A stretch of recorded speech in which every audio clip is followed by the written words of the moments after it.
focused, building economic empowerment, people-centered resilience in our constituencies. Let's talk.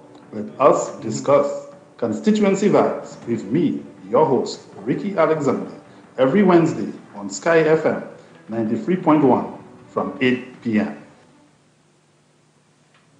People-centered, community-focused, building economic empowerment and resilience in our constituencies.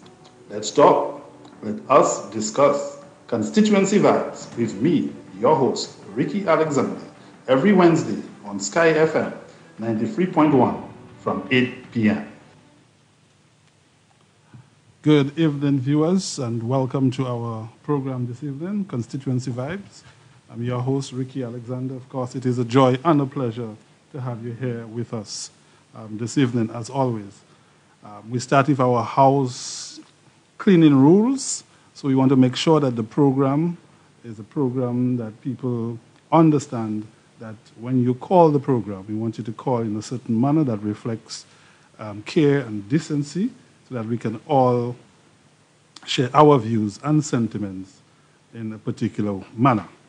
Thou shalt not use language that is defamatory, insulting, offensive, or slanderous to the host, guests, and public officials or persons in general. Thou shalt not listen to thyself on the radio, as it may cause feedback or echo. Thou shalt turn your radio down, and you will be able to hear the host through your phone.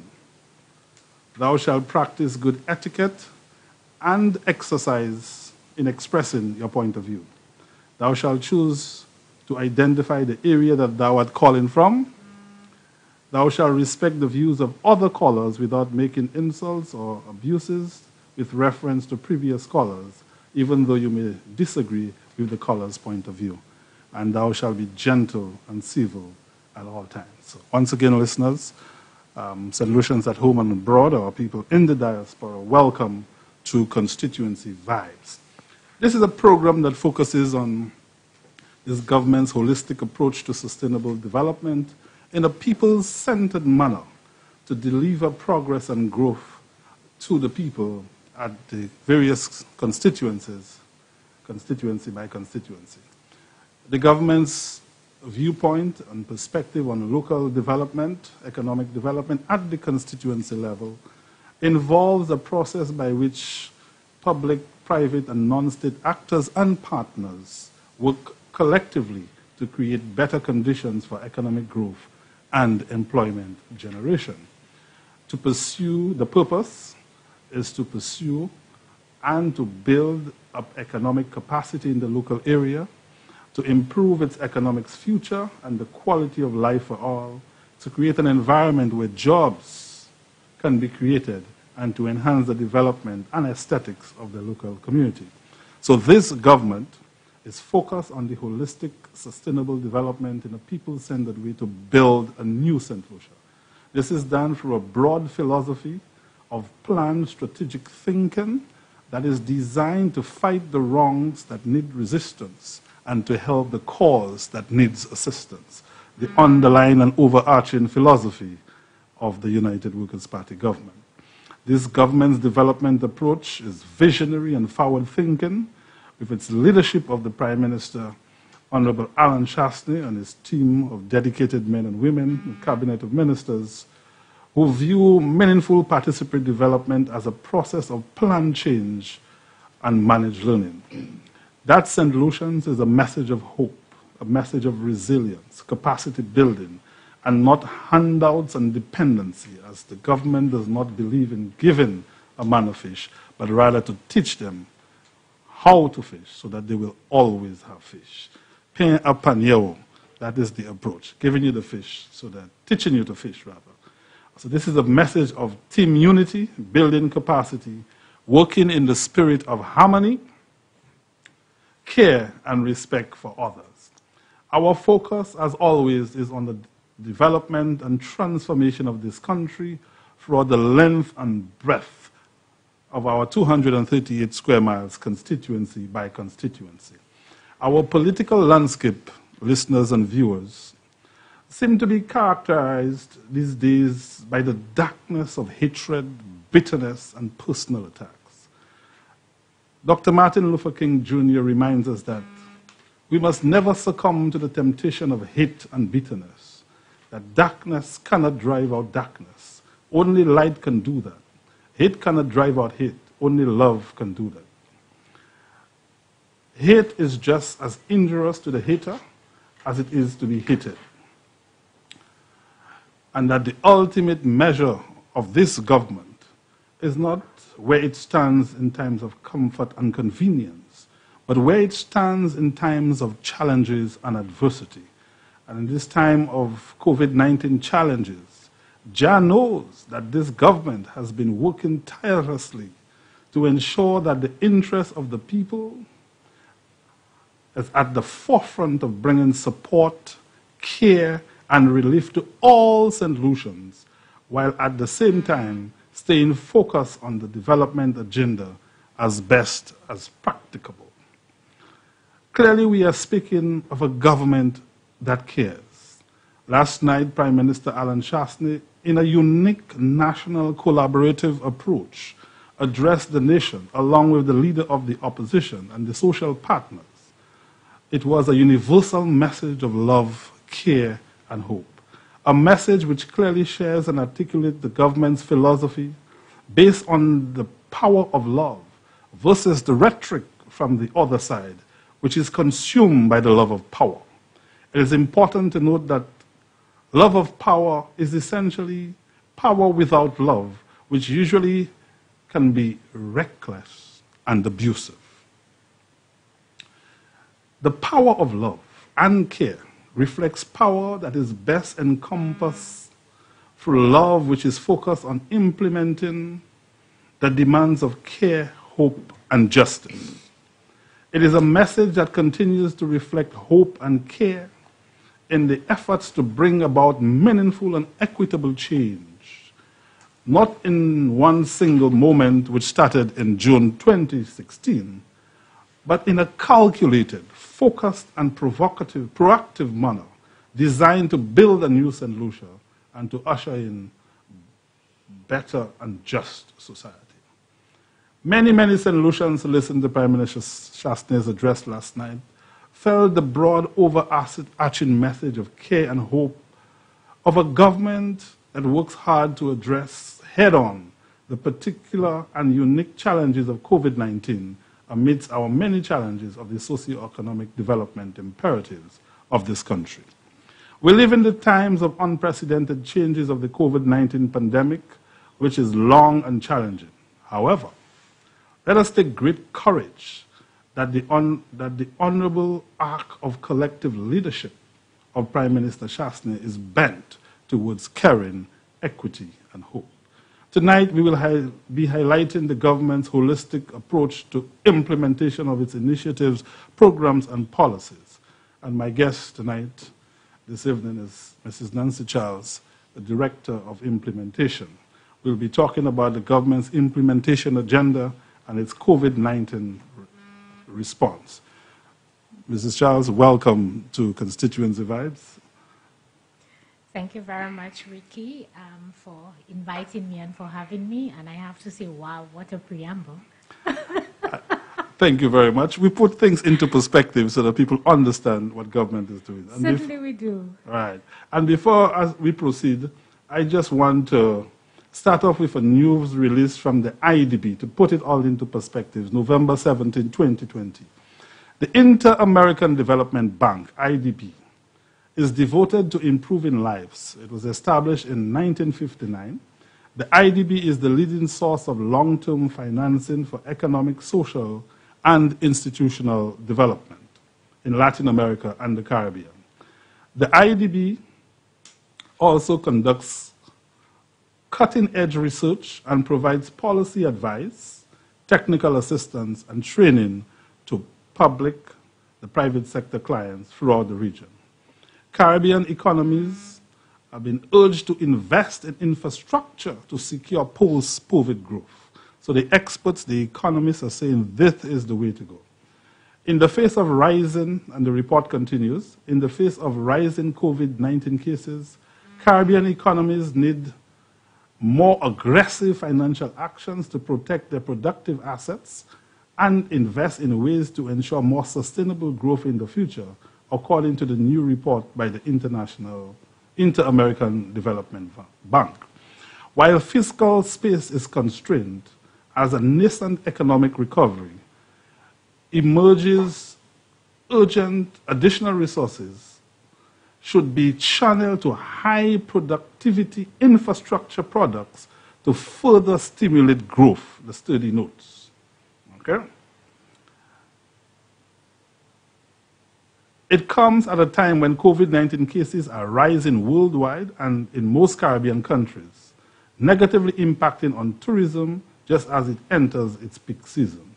Countries will need to use sophisticated tools to look at closure and reopening of the economies with decisions based on susceptible, infected, and recovered models, both at source and destination countries.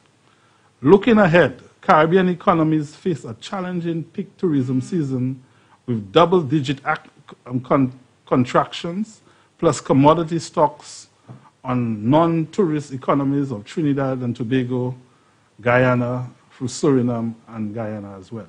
And they will see a boost in the price of gold. Governments have been on existing programs to ramp up social assistance as well as creating new instruments to address the social crisis, and we will talk about some of the social instruments. Over the last month, the government has rolled out several initiatives geared to providing support, comfort, and relief to all, and we'll talk about a lot of these initiatives that government has done. The report continues, physical space will remain an important constraint, but as nascent economic recovery emerges, additional resources should be channeled to productively boost infrastructure projects to stimulate growth and long-term development. Better roads or airports facilitate the transport of goods and services to market, improve water and power infrastructure, enable industries to operate at low cost and improve the economy's productivity. Over time, this drives higher levels of private investment, incomes, and consumption. Importantly, both economic theory and empirical evidence suggest that countries with relatively less public capital or where the stock of capital is in need of improvement stand to benefit most, according to the report. And Mrs. Charles, we can see that the economists, the experts are saying this is the way to go, this is the direction to go.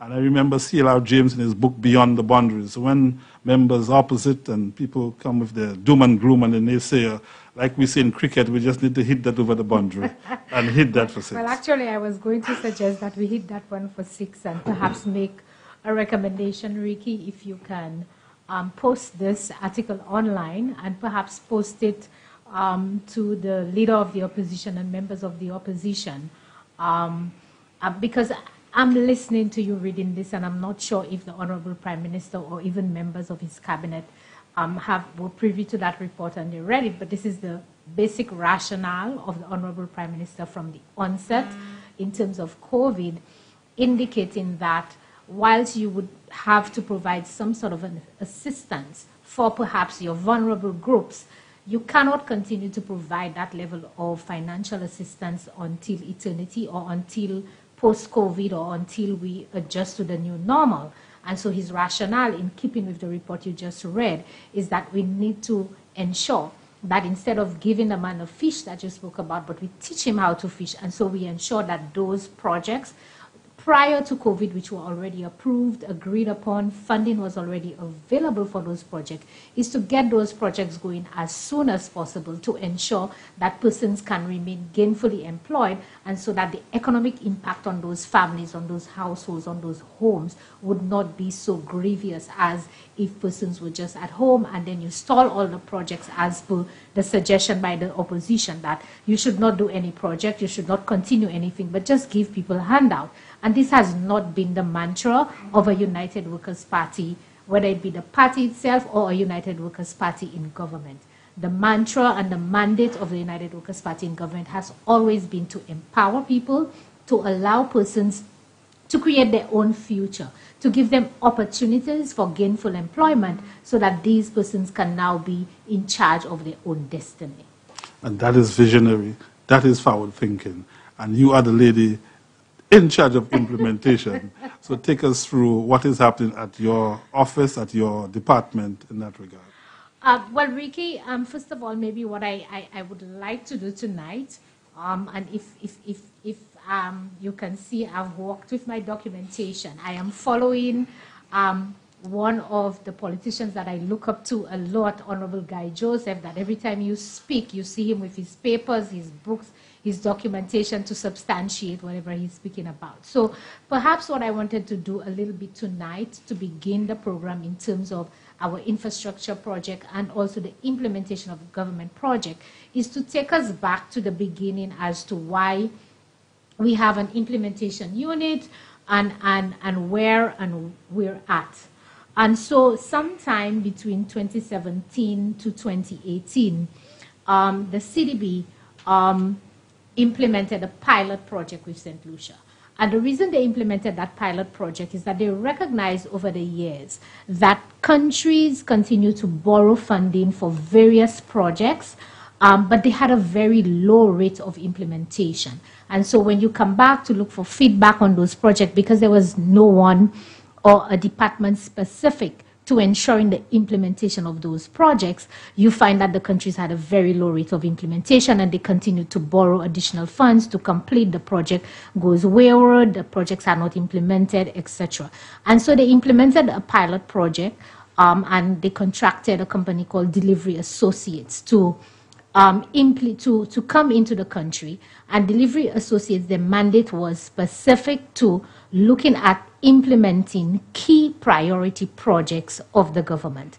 And so when they came in, what they did was to meet with the Cabinet of Ministers. They met with our top public servants, permanent secretaries. They needed to find out what was the vision and the mandate of the government, where it is that it wanted to go in the next 2 to 3 years, what is it that they wanted to achieve, and which were the key areas in terms of priority that they wanted to focus on. And then they would have narrowed them from the key areas to specific projects within those key areas, and to have the delivery associates, or what we call the delivery unit, focus on those key projects in ensuring a level of full implementation. So after much discussion, the government came up with 6 priority areas. And those areas were citizen security, healthcare, education, tourism, agriculture, and infrastructure.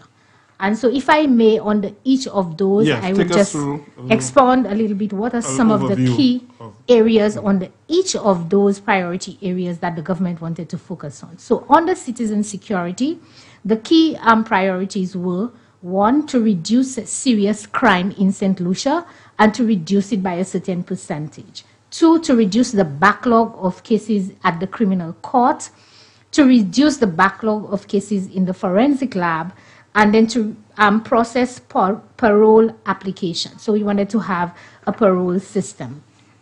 On the healthcare, our priority areas were to open the OKEU hospital, to construct the new wing of the St. Jude's Hospital, to launch the National Health Insurance, which we've spoken about, to increase the average immunization rate. And you would think that in this day and age that we did not have a problem with immunization, but we did have an issue with immunization of children between 0 and 5 years old, and so that became a priority.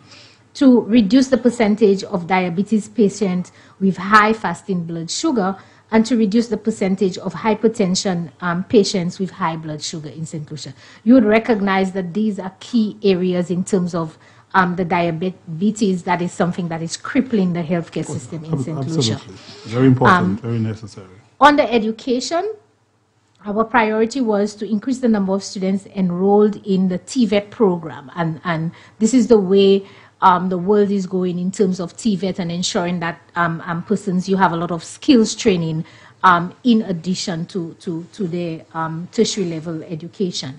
Our second priority was to increase the CSEC passes, the CSEC pass rates in English and in mathematics.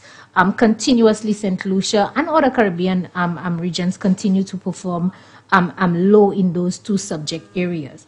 And there was also another priority to increase the proportion of 3 to 4-year-olds attending early childhood education. And so that was also a priority. Under tourism, our priority was to increase our stay-over tourism arrivals, to increase non-accommodation spend per stay-over arrival, because continuously you hear persons say that the tourist is coming, but how is the money being trickled down to ordinary St. Lucians? And so our strategy was to ensure that we increase the amount of money that they spend outside of the hotel where they're staying, but how much money they spend within the communities and the country. We also recognize that in terms of the ferry, persons coming in from Martinique and Dominica, there was a long lag of time for persons to be processed. And it was creating a problem. You had a backlog, you had a lot of people congregating in that area, and that was also a priority in terms of reducing the ferry processing time. Also to reduce the processing time for investor applications. And that went hand in hand with Invest St. Lucia and our business rating in terms of where we're at. And so we wanted to ensure we look at the processes an investor had to go through. The ease of doing business. Yes, from application to the point where they finally get the approval to begin construction of their project. It would be amazing to learn that some of those processes would take about 5, 6, 7 months. Hence the reason some people became a little bit apprehensive in hearing the Prime Minister speaking to and mentioning projects that we had started or we wanted to start on the ground, but it took a lot of time between the processing time for them to begin, to go through planning, to get the project approved, to go through all the various phases of applying for the business license, etc. And so we wanted to look at that process and to reduce the time. And we also wanted to increase the number of inbound airlift into St. Lucia. Under agriculture, we wanted to increase the value of our banana exports. So it was not only increasing the exports of bananas, but the added value that the Prime Minister continued to speak about, that what are some of the additional things that we can do with our banana products to add value to it, and not just exporting banana. And the agro-processing facilities. Yes, as much as possible. To increase in value our cocoa exports. I learned throughout those projects that St. Lucia produces one of the highest quality of cocoa / into chocolate. And so St. Lucia is known for that value of cocoa. And how do we take advantage of this? Very high quality cocoa. And how do we take advantage of this and to increase the value of the exports of our cocoa? And if I may add, I'm not sure if St. Lucians known that at Unionville Estate and Soufre by Group Iton, Hershey Chocolates own that. Oh, really? Okay, well, you see, I'm also learning from you. I hope you don't have an interest in Unionville Estate, Ricky.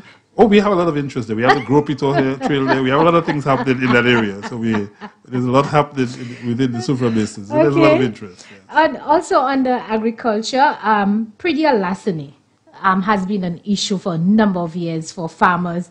And so we wanted to increase the number of cases being processed and also to reduce the number. Oh, oui. C'est moi ça dit ça créole si c'est mon vle, c'est cause c'est mon ka vini ou ka planter et ka récolter. Oui. And also as a priority under agriculture, we had the decriminalization of marijuana. So that has always been on the agenda. And under infrastructure, one of the vexing issues for persons traveling from from up north, Grosile, coming down into the city on a morning and also on an afternoon was the time it took. Persons would normally take sometimes about an hour, 45 minutes, 50 minutes, just in traffic between one junction to another to get up there. And so part of our strategy was to reduce the travel time from Rodney Bay to Castries. The reconstruction and rehabilitation of secondary and collector roads. And you would recognize that the road infrastructure in St. Lucia was horrible. The past administration, I'm not even too sure if there were any roads that we can speak about in terms of them doing any work or reconstruction on any of those roads. And so we inherited a country with a terrible road infrastructure. tertiary road, secondary road, agricultural feeder road, all these roads were in a deplorable state. And so our mandate was to be able to ensure that we could reconstruct a certain percentage of those roads. And a critical point here, as we said, that the experts, the economists are saying we need to develop our infrastructure. And here you hear from the other side. Yes. We should give people money. Yes, and not build the roads. They ask can people eat roads. But we'll get to that in terms of whether people can actually eat roads or not. And also another critical project for us was the airport, the Hiranora Airport renovation. So where are we at today in terms of those projects? And I wanted to give you the background so persons understand where some of those priority areas were. Maybe persons would have said they've not heard me mention a few projects that they know we are working on. And prioritizing those projects, Ricky, did not mean that we were not focusing on other projects as well. But it meant that these were the priority projects that the delivery unit would focus on in ensuring that the government can implement successfully and as much as possible to a 100% rate to implement and to ensure that those projects were done. So you can now go on the books and say, we have fully implemented X, Y, and Z, as opposed to when a report is asked perhaps by the bank, where are you at with this project? And we say we're at 5%, we're at 10%, and you look at some of the issues that are affiliated with those projects. These are issues perhaps that you can go through the process and that you can fix easily. But maybe because you had a lot of our public servants and our senior technical people involved in so many different things, it was difficult to get them to focus specifically on those areas. Hence the reason you needed the delivery unit to focus specifically on those areas and to allow perhaps the public servants and the other technical persons to focus on all the other things, because you would appreciate in a ministry and in government, you have 101 things happening. And so you need to ensure that you can oversee everything. So where are we today in terms of 2021, January 2021, on the education? In terms of TVET, we can say our 2020, our target was met. We implemented, and last year we went into Parliament, we got funding for a project called the Human Capital Resiliency Project. And that came into effect on July 28th of last year. And it was officially launched on the 8th of December. So you would see there's a time frame between when the project came into effect, when we went to Parliament and we actually got the funding, etc., and to be able to implement that TVET project. Under our CSEC project, approximately 2,800 Form 3s and Form 4 students in 13 pilot schools. They receive e-book devices and SD card. And if I can mention today as well, I have very good news for St. Lucia. In addition to those we call them learn books, or we call them e-books. In addition to that, today the NTRC also handed over to the Ministry of Education an additional 4,000 learn books. And so what the learn books are, Ricky, I know the opposition had always been lamenting, and they spoke to Dr. Rigobert when she stood on the platform and spoke about the laptop program. And she told them, ki gain ki adida just buy a laptop. And whilst I agree with the Prime Minister and with the Minister, giving a child a laptop is a very good gift, is a good gesture, but just giving them a laptop with nothing on that laptop, no program, no book, no nothing, it really benefits them very little. And so what we've always said and what we've always communicated with reference to the laptop program is that when we do come into office, we will be ensuring that our students have a device that they can actually use and learn from. And so the ebook we have given the students have approximately 16 of the CSEC syllabus, the books, the actual books. So it means that in the next term, parents may not have to buy physical books for the children, but they would have to buy. It's a cost-cutting measure. And for the children, Ricky, I have a child in Form 4, and my other children as well. I mean, to see the kids going to school with those big, heavy bags, and the bags are so heavy on their back, and then you still see them holding 2 or 3 books, the geography, the science, the mathematics textbooks, they have to hold it in their hands. So now they have all of that on a device. The device is also very interactive. It has tutorial. It allows for them to do virtual tours. For the children doing the sciences, it allows for them perhaps to do some labs. on the device itself. It also allows for monitoring by the teachers in terms of the students on the device, how many hours they spend on that device. It allows them to submit their assignments online, etc. So we're saying that we're not just giving our children a laptop. We're giving our children a learning device that they can actually use, and that there can be that level of interaction between the child and the teacher. And that so, isn't it very proactive, because the futurist Alvin Toffler speaks about the wave of technology, and it shows clearly that this government is really going into technology, preparing our way people. Ahead. And that's a major problem we have in the developing countries, where we are saying, we look at Singapore, we look at the Asian tigers, and we are wondering what's happening with our technology. So we're starting from very early to ensure, and I'm sure that we will be rolling some of that in the preschools as well. So. Well, if Minister Rigobert, I can tell you. And she will be here next Wednesday. If Minister Rigobert has her way, I can tell you. And if funding was available, you would have had even the preschoolers at this point in time with their learn book. But as with everything, it costs money and it takes time as well, because it's not an easy thing to just buy the learn book and to get the curriculum and the books there on board. And I'm sure in a post-COVID environment, we will definitely move towards that. For sure. So under our health, for example, in terms of immunization, which is one of our goals, we achieved a 53% immunization coverage of the percentage of children between 0 to 5 who were not immunized. Unfortunately, because of COVID coming into play very early last year, it restricted the movement of our nursing officials to be able to complete that exercise. But we're hoping that once we're adjusted to the new normal, or once we've gotten the vaccines and everything has settled a bit, again, we will now review and move on with our immunization exercise. In terms of OKEU, as you would know, and as St. Lucia would know, we did meet our target. We fully operationalized OKEU. OKEU was open. We transitioned into OKEU. And we, subsequent to that, transformed the Old Victoria Hospital into our respiratory clinic to deal specifically with COVID. And so we have a few teething issues. I can tell you in terms of the transition. We've had an engagement with NHI from India. They came in and they did a preliminary assessment, which assisted us in the transition, and they will be coming in for a second phase to assist us in putting our SOPs in place and in settling the place, etc., so that we can have a proper self-sustainable hospital. In terms of our national health insurance, I'm sure you've heard Prime Minister speak about this over and over again. This one has been a bit challenging, but I'm so proud and so pleased to say that we're expecting one phase of the rollout in this financial year.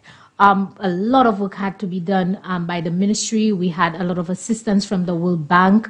I think to a certain extent, we did not recognize, we didn't think that it was very difficult. We thought it was something that is easily put into place. But as you got into it, you realize the logistics of it and ensuring that you can have a package that speaks to everyone, etc. It had a lot more. There is equity. Yes, there was a lot more work into it. So that one set of people do not feel that they are disadvantaged. And that is correct. And that is what differentiates us from the opposition as well. The opposition speaks to universal health care.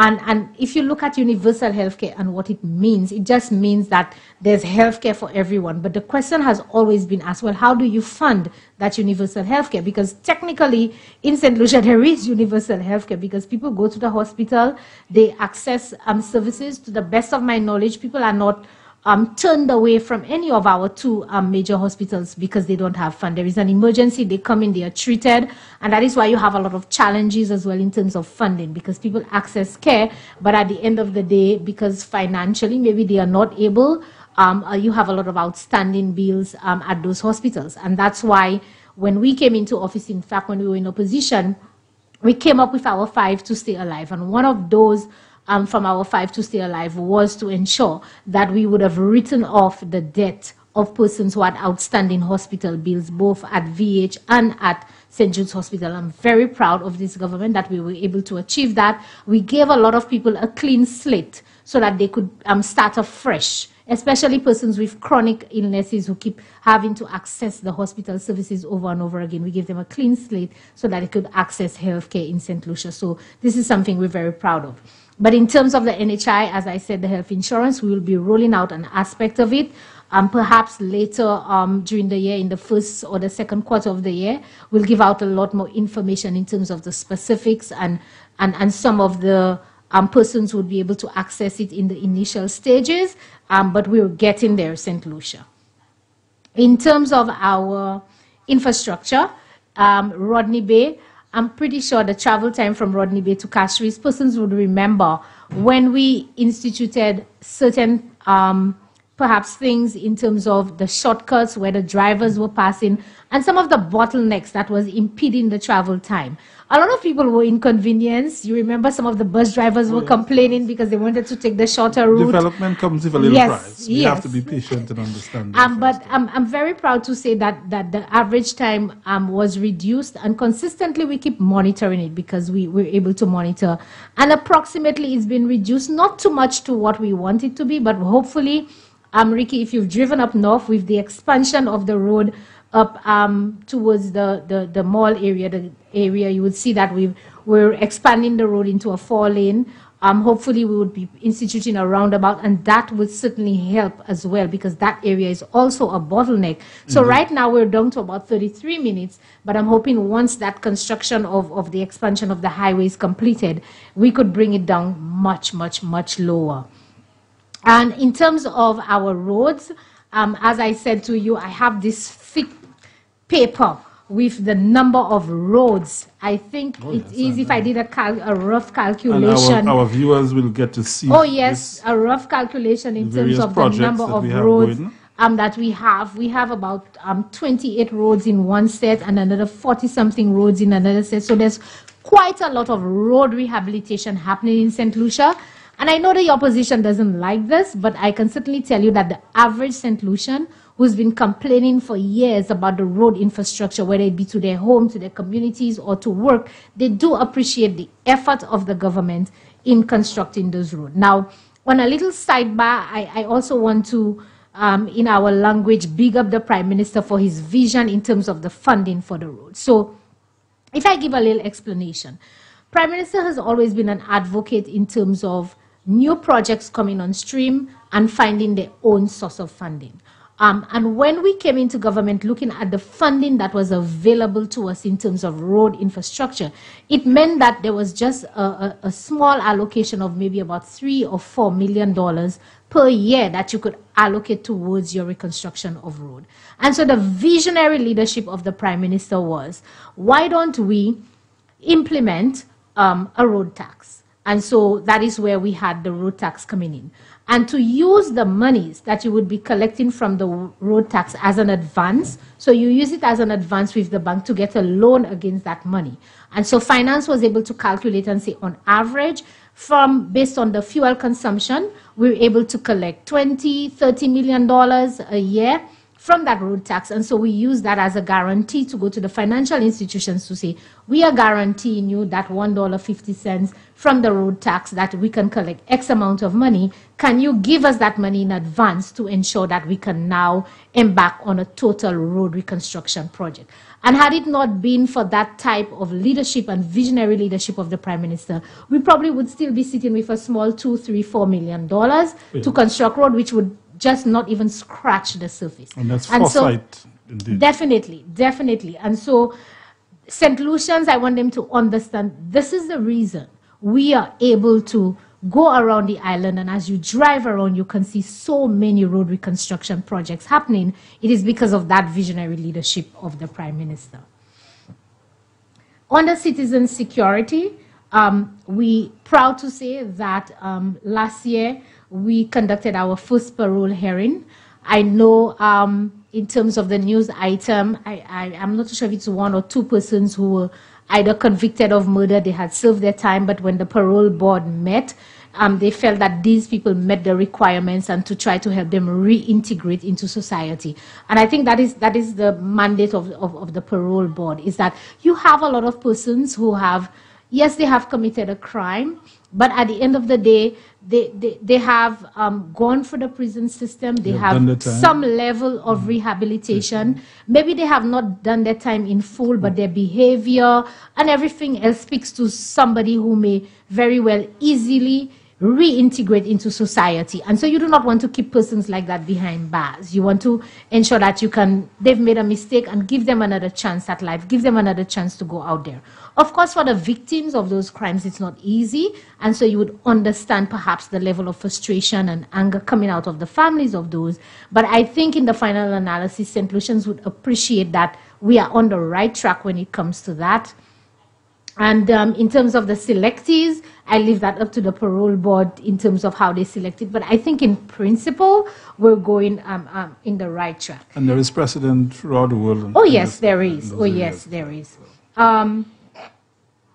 In terms of our crime, whilst you would appreciate that you've seen perhaps an increase in terms of the murder. Murder is not the only crime that is committed in St. Lucia. You have rape, you have robberies, you have other types of crime that is categorized.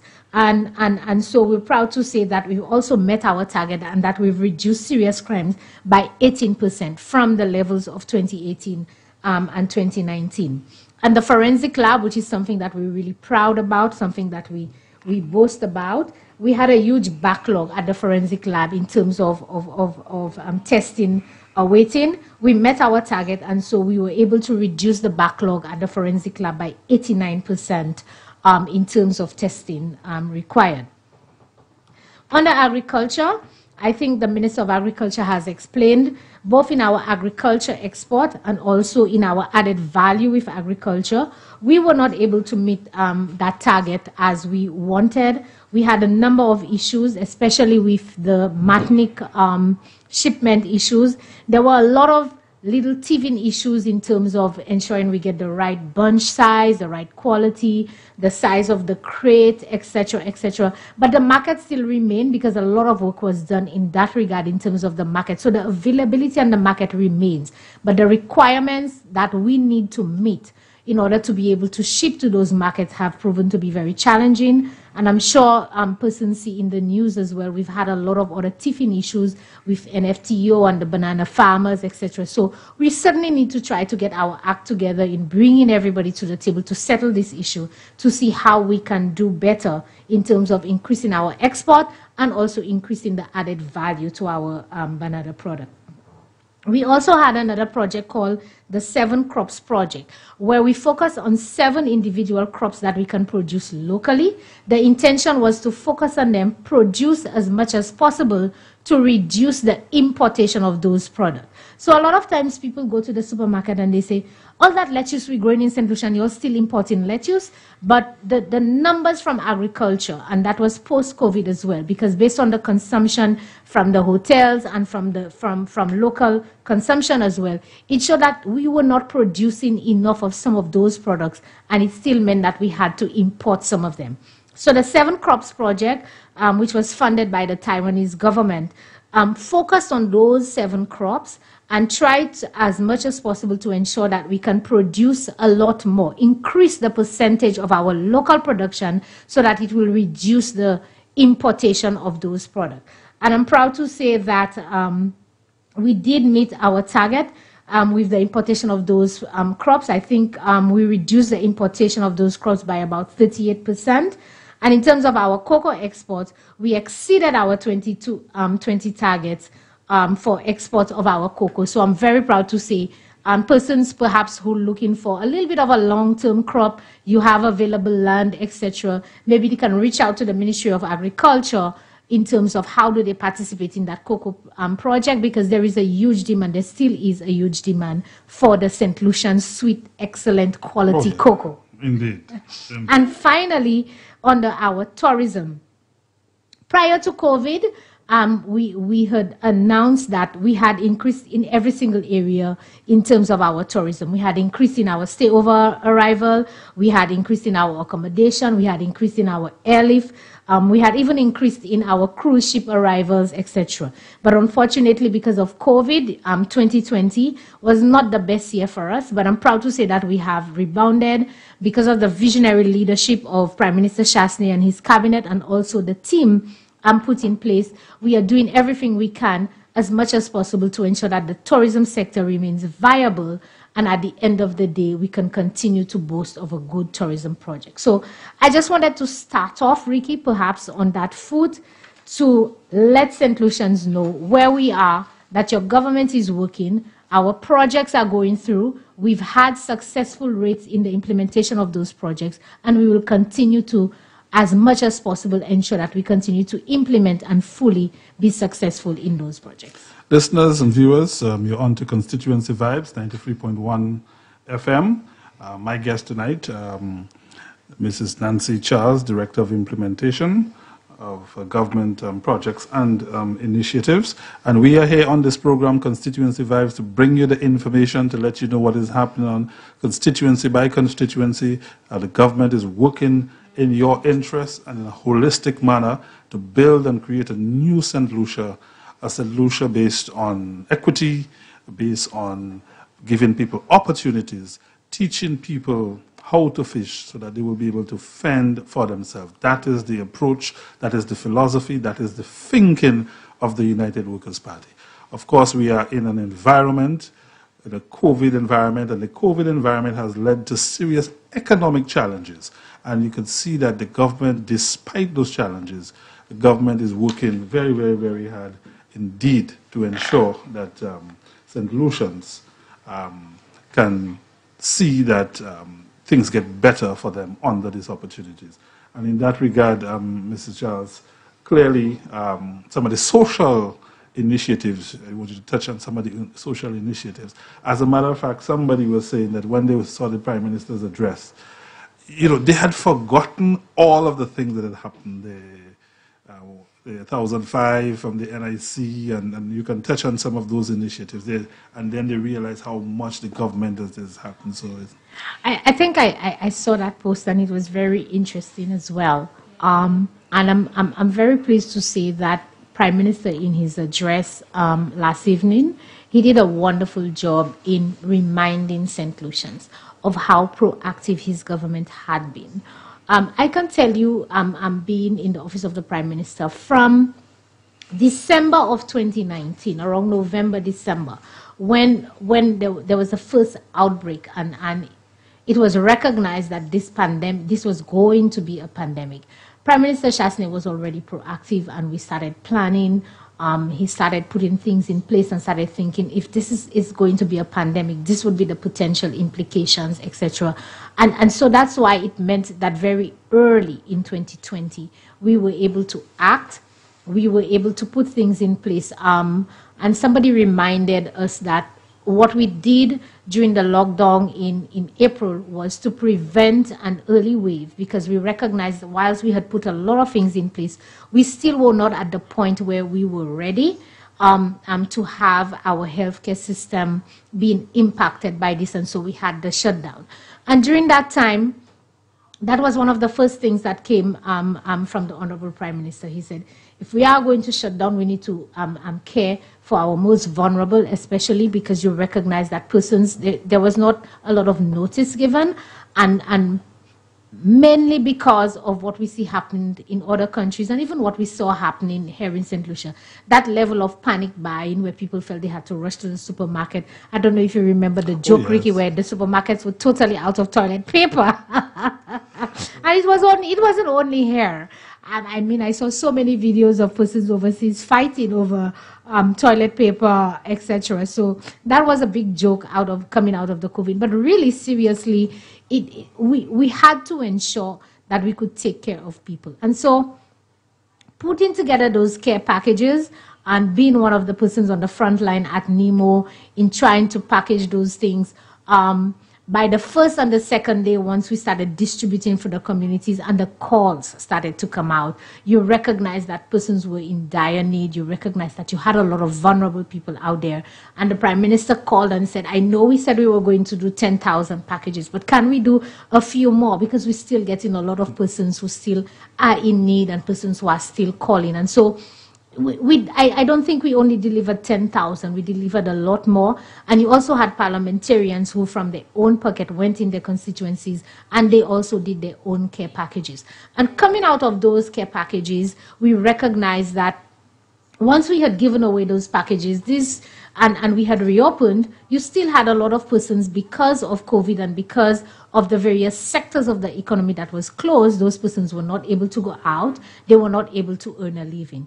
And so even prior to that, we were planning what can we do and what type of support can we put in place. And so in terms of the elderly and the differently able persons who were confined to their homes, Prime Minister said, we need to give them food, we need to feed them, and we need to give them a hot meal, we need to give them something to eat.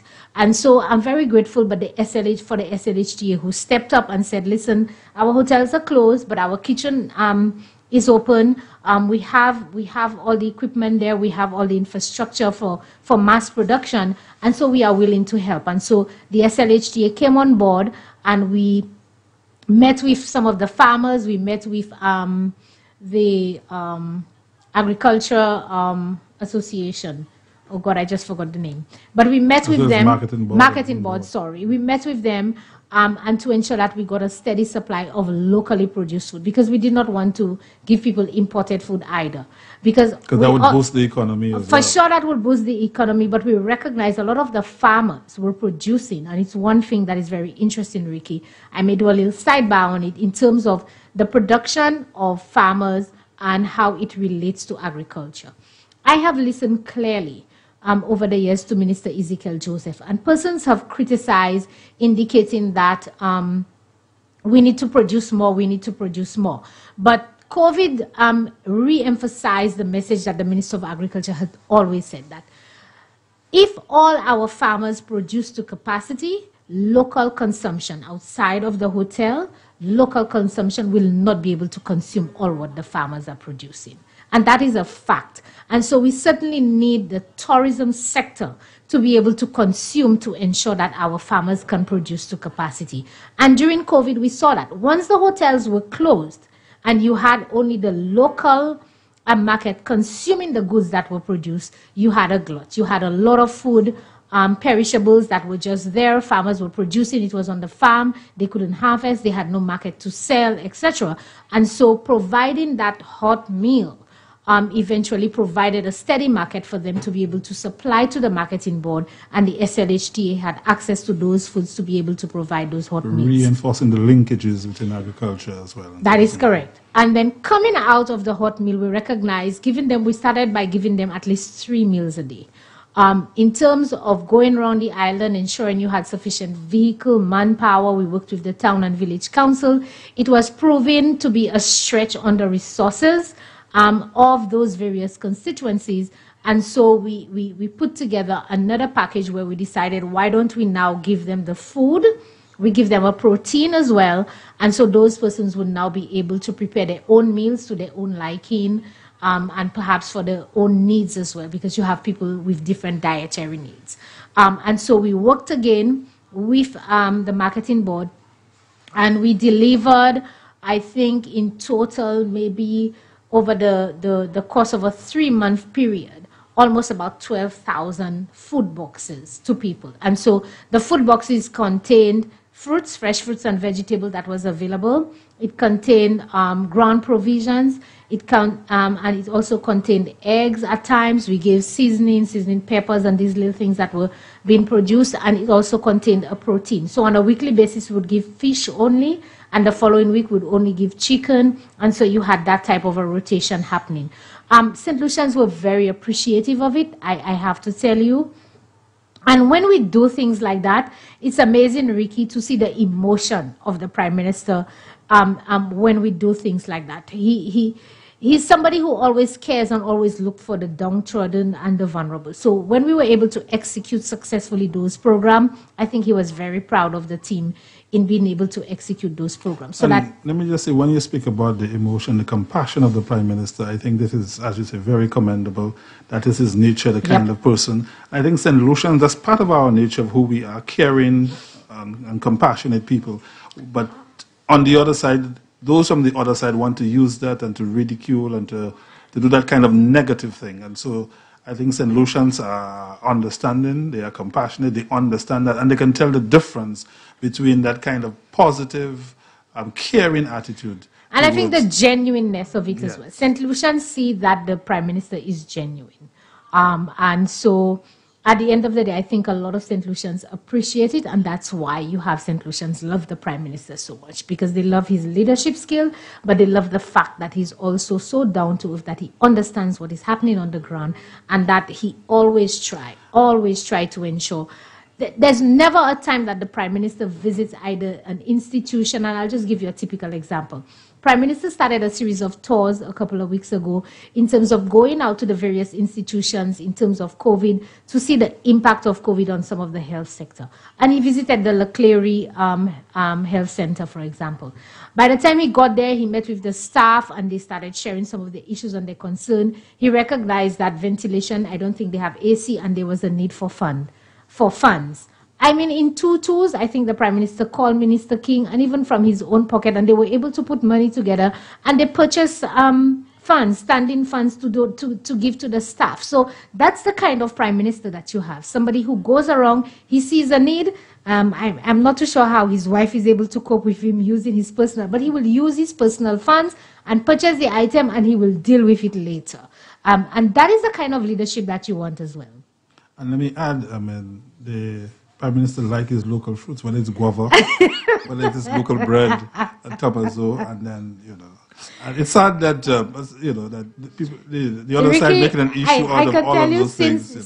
Since I've known Alan Shastney, not Prime Minister Shastney, but since I've known Alan Shastney, I don't think there's anybody who's more Lucian than Alan Shastney. The Alan Shastney you see today, who sits by the road and talk with the guys, or who goes and get green guavas, ripe guavas, or sit down and eat a mango, is the Alan Shastney that I've known over the years prior to him being Prime Minister. That's the person that I've known. So at the end of the day, he's no different. He's the same individual. He loves what he loves. I mean, our joke at the office is KFC. If we've been working long hours or something, and then we say, oh gosh, we're hungry, what are we going to eat? Everybody just say KFC, because that's one of his favorite things to do, is to just, eat some KFC. So he's just very real and genuine. But on a serious note, you want to think in this time when we need serious leadership and serious vision, and you want to talk about bread and guava and that kind of stuff. I think it's rather unfortunate that the opposition has not taken the opportunity to step up to the plate.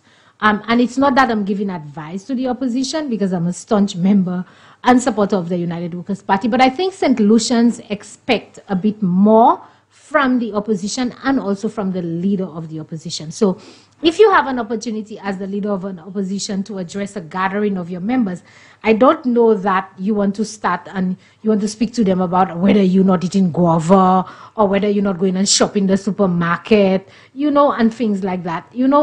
That should not be the topic of conversation to be talking to your members about. You should be talking about the substantive issues. So if I have any advice to the opposition, my best advice would be to step up to the plate. Did you think that last night, I must commend the Prime Minister in a very unique approach in terms of all the social partners and the stakeholders as part of a team to really address the serious issues of COVID. The leader of the opposition had a good opportunity to address the nation in that regard. Did you think he stepped up to that opportunity and stepped up? I have to say I was very disappointed, Ricky. It's one thing that the team members know. One of my critical jobs is to ensure that when the opposition speak, that I listen and note down some of the things that they're saying to ensure that we can clarify, correct, or if there's anything that needs to take into consideration that you do. So I always do note whether he's having an address to the nation like he did a couple of days ago, or whether there's a press briefing, or even last night. And I think the leader of the opposition really failed St. Lucians last night. He was given a unique opportunity. So if you look at the trend of everybody who spoke, all the private sector agencies who spoke, it was more or less a rallying call to St. Lucians to say, hey, we're at the point where what is happening transcends politics, it transcends UWP, it transcends labor, it transcends independent. It calls for everybody to come together. And so I think for me and for an ordinary St. Lucian, you would have wanted your leader of the opposition to come out and to speak to St. Lucians in terms of coming together, observing the protocol, supporting the new measures that have been announced by the Prime Minister. Or if you do not support it, that's okay as well, but give your rationale as to why you don't support it as well. But I think his statements in terms of looking at the politics of it, his statement in terms of the equitable distribution of the vaccine that he spoke about, for me, I was like, oh my God, because the night before, the news, the media houses had carried a story with the principal nursing officer from the Ministry of Health indicating the breakdown of the vaccination program, who the priority persons would be, etc., etc. And it was very visual. It explained who would be given first priority in terms of persons with pre-existing condition, in terms of our frontliners, etc., etc. And I thought that as leader of the opposition, you also need to be monitoring the news to know what is happening in the country, because you want to be the leader. And for me, that was a dismal failure in him not even knowing those basic things and making those statements that he made about transcending politics for a vaccine. This has never been, and I don't think the public servants would even tolerate something like that. So he certainly did not step up to the plate. He certainly failed even the supporters of the Labour Party. I have quite a few Labour Party people who are my friends. We're across the board. So some of them would message me and say, oh, no, you know, that kind of a thing. So for sure, I know a lot of St. Lucians were disappointed that the leader of the opposition did not step up to the plate in terms of rallying and bringing St. Lucians together, because at this point in time where we're at, we need everybody to be together. In terms of the vaccine, St. Lucians would probably want to know if you have any idea how soon we're going to get the vaccine. Well, as the Prime Minister indicated, initially we were scheduled to get the vaccine sometime in March, but we've gotten word from PAHO that we will be getting a batch of about 74,400 vaccines mid to ending of February. So we will be getting it early. And I think hence the reason the Ministry of Health rolled out preliminary plans to the media, indicating this is what the plan is for the rollout of the vaccine. What I do want to say to St. Lucia Ricky as well is very interesting. I remember earlier on during the pandemic, sometime last year, Mr. St. Catherine indicated that he had done some sort of a survey, and there was a huge percentage of almost 50% of St. Lucians who either did not believe or did not care to take the vaccine. I'm hoping that St. Lucians would do a little bit more research now. There's a lot of information available on the internet. There's the good, the bad, and the ugly. We need to be able to filter it ourselves and to make a determination, because as the Prime Minister indicated, the vaccine is free, but it's also on a voluntary basis. You wouldn't be able to force people.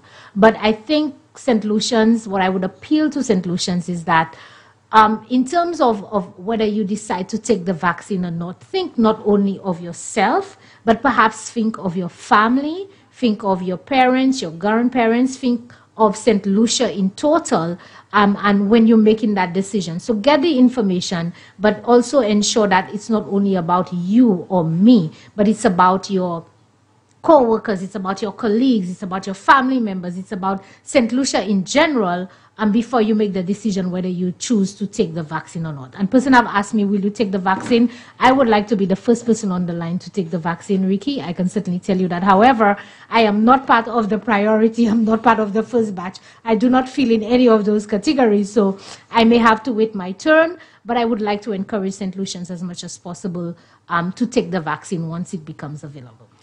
Listeners, viewers, you're on to Constituency Vibes, 93.1 FM, and we're on GDV TV, Flow 115. And my guest tonight is Mrs. Nancy Charles, Director of Implementation for the government of St. Lucia. And Constituency Vibes is where we're giving you all that information to let you know what is happening. No pa vlo koute shal, gwamundi pa koute shal. Shal kadi an shay bagay ki pa vwe. We're giving you the facts, we're giving you the information so that you are informed and that you clearly understand what is happening in St. Lucia. Of course, to let you know the extent of the work that the government is doing throughout the length and breadth of St. Lucia. You've heard all the various programs, and of course you'll be seeing the clippings of the various programs. We'll be rolling that out. We will be opening our lines right about now, 456-0931. Feel free to call in and to share your views. We want to tell you also that we want you to respect other people's views. This is not a program where you call and give mépris and that kind of stuff. I mean, you may not agree. It's a democracy. You have your right to share your point of view, but we want to do that in a very cordial and a very peaceful and wonderful manner. And of course, I have to go back to the message last night. I think it is very unique, that kind of approach. People usually expect the Prime Minister alone to come out and just share. So can us be what has guided that policy, that approach? I think sometimes, what better way to say, desperate times call for desperate measures. It was a time for, whilst we've always had the support of our private sector agencies, it was... Kindly hold a minute, caller. It was time for the public perhaps to hear from also those private sector agencies in terms of supporting the message and asking St. Lucians to just hold come a second, caller. At this point in time. And I think it went very well. I do want to say thank you very much to all those private sector agencies who stepped up to the plate and to give their messages of solidarity in trying to rally St. Lucia to come together at this critical time. Thank you very much for holding, caller. Welcome to Constituency Vibes. Yeah, thank you, Ricky. How are you doing? I am good. All right, Nancy, pleasure to see you explaining on the Constituency Vibes to the whole nation. So, I have a major concern. My major concern, besides all the things that on the project and whatever the government has implemented, my major concern is about the hospital in the South, St. Jude Hospital. I know, well, I don't want to explain for you, because you came and you explained all the difficulties that the government experienced during COVID. But for what I'm seeing and experiencing, along with other residents or nationals of St. Lucia,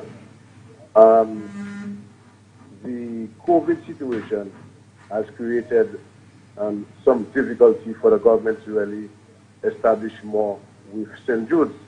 But I still want to say that we need to do a very considered effort to get St. Jude's done before elections.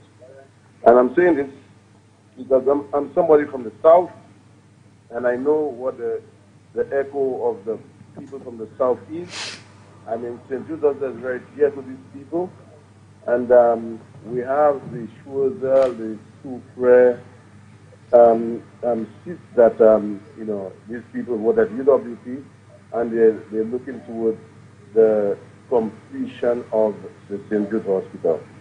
So I want to hear, at least from the government, that this hospital will be completed before during elections this fall. Thank you so much. Thank you very much, caller. Thank you very much, caller, for your feedback. I have to say to you that St. Jude's has never been about elections for the United Workers' Party. St. Jude's, if it was about election, we would have gone there, completed the monstrosity, that's what we call it, that was there, and say, hey, we've completed the hospital, look, you can go into it.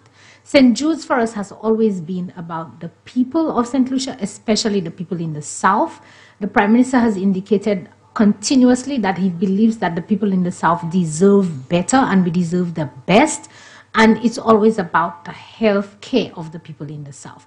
And so when we went into St. Jude's and we saw what was happening there, when we did the audit report, you would remember, Colin, that is something I want us to remember because sometimes we forget a little quickly.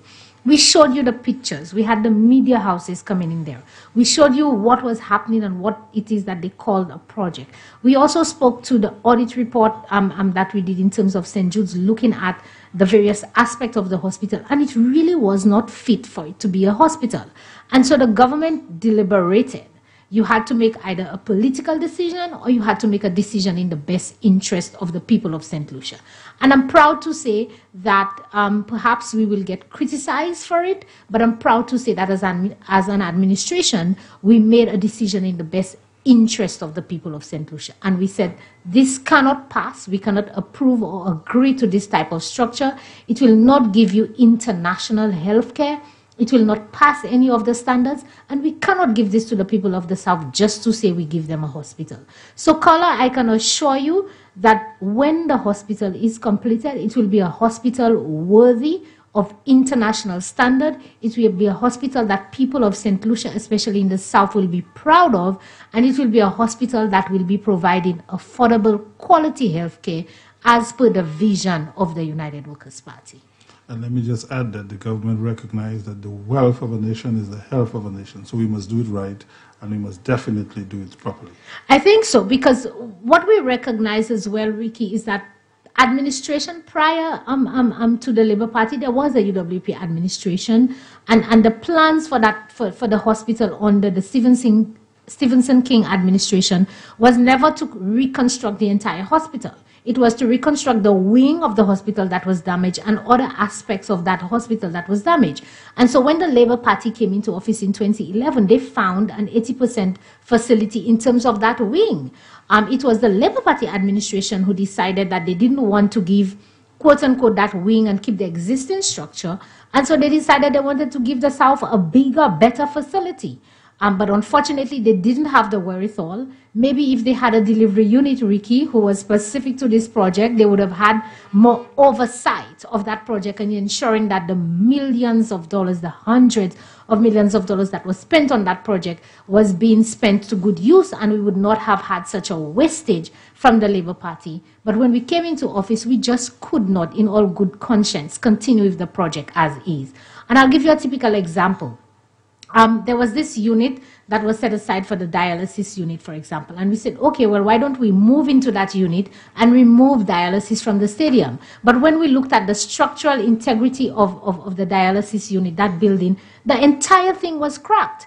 And the consultant said to us, listen, you can't put people, my son is on dialysis. So you can't put people who are so frail. And being on dialysis is a life or death situation, Ricky. You would appreciate, because what it does is it takes out the blood out of your body, it cleanses it and put it back in. So at any point in time, this individual is lacking a certain percentage of blood in their body. So this is very critical. And you can't put them in a building that is cracked all over, and they always have to be looking at the ceiling. They're scared, you don't know if it's going to fall down.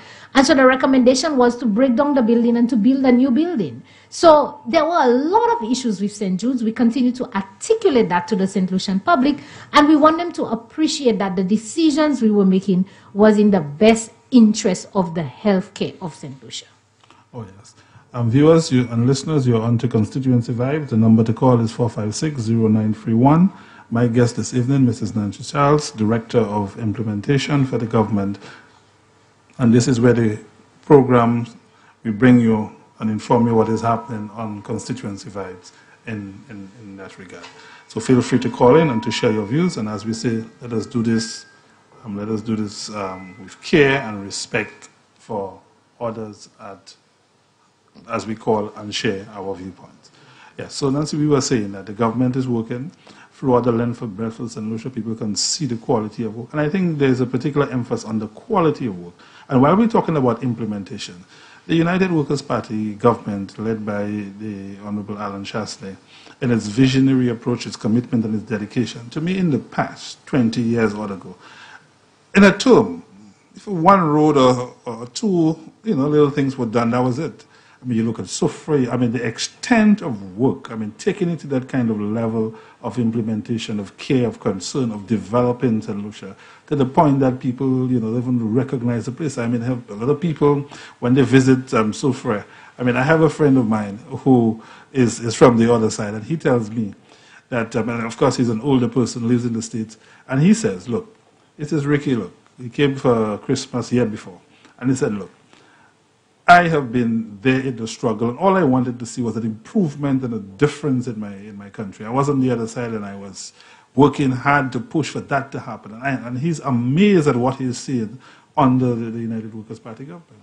Well, Ricky, I can certainly tell you one thing that comes to mind, and I think I may have mentioned it sometime this morning, is without a vision, the people perish. And Prime Minister Alan Shastney, with his cabinet of ministers, have always had a vision for St. Lucia. And if there's one thing that Prime Minister emphasizes in everything that we do, and you can see throughout the country, that whatever it is that we do it to international standards. St. Lucia, sometimes we're so used to, in terms of the term, vitae, just doing things anyway, anyhow. And he's one who believes... Can you hold a minute, caller? He's one who also believes that if you're going to spend the people's money, spend it in terms of good value, ensure that people get value for money, and ensure that when you are completed, people may want to criticize you for it, but they cannot criticize the project. So in terms of Soufre, for example, when you look at the square, people did criticize the administration for stopping the work on the square. But when the Prime Minister and Minister Herod did the initial walkthrough in terms of the square, and they saw what is it that was being proposed, they both said, this is not what Soufre is. This is not what represents Soufre. And I'm sure everybody who walks through Soufre will appreciate that he did the right thing. They did the right thing to stop the project, go back to the drawing board, and to give the people of Soufre something that is more reflective of them, more reflective of the community, something that is more of international standard as well. And so we're just used to just having things done in a haphazard manner. We're not used to having visionary leadership and looking at the future. We always like perhaps to look at just from our face, as the people say, just a DPO. You know, we need to start looking forward. And that is the forward thinking that the Prime Minister brings to the table and brings to St. Lucia. And I can certainly tell you, Ricky, if there's one thing I can tell you, the young people absolutely love him. Because young people are visionary. They like to go forward. They like to do things to international standard. And if we're going to look at American culture, British culture, perhaps and imitate maybe the clothing and the style, etc., let us also imitate the standards that they do things to. Let us also want to get our country to that particular standard. So when an international visitor comes, they feel they're at home, right at home, because we have that international standard. And we can do it. Absolutely. One of the criticisms that we have gotten from the other side in the vision and the planning was that we are putting a lot of renderings. We're just putting up pictures. But now people can see on the ground. I mean, in Soufre, in the mini stadium, when we look at the sports infrastructure program, that's all you heard from the other side. I can't wait to hear what will be the feedback from the opposition when the mini stadium is fully completed. I think we're almost at 90% in terms of just a few pieces of the track is remaining. And perhaps we're starting on Mikud as well. So persons who traverse the road would be able to see the impact of that project. I know initially the criticisms from the Labour Party has been, oh, Don Lockerbie, not even knowing exactly what this means, and they just repeat the same thing over and over again. But you and I have a greater appreciation perhaps of the project, and that is, again, it speaks to the visionary leadership of Alan Shastney. So I'll just give you a little background in terms of especially the funding. Every year, we receive funding in terms of grant funding from the Taiwanese government. And they make an allocation, whether it be $10, $11, $12 million for grant funding to the government. And the Prime Minister continues to say, when we get that money, what is it that we have substantive to show for that grant funding? If you tally it within 3-4 years, you would have had $32 million, for example, from the Taiwanese government. And what is it that you have to show for that? Good evening, caller. We'll take a break there. Welcome to Constituency Vibes. Go ahead, caller. Good evening, caller. Yes. When you are concerned, concerning Shimeno, I don't think we can parler about we don't have a Lodi Shimeno, qui côté au Gakuye? Belleville Avier 4. Côté? Belleville Avier 4. Aha, côté à Belleville. N'a parlé concerning des hôtels. Okay. Oui, because moi je suis concerné. Luka Kuto. Ok, bon. Because now I put la ethnicity mostly about people say no supporting at the place là, nous tous c'est à chrétien. But how much they no say on help ça so any.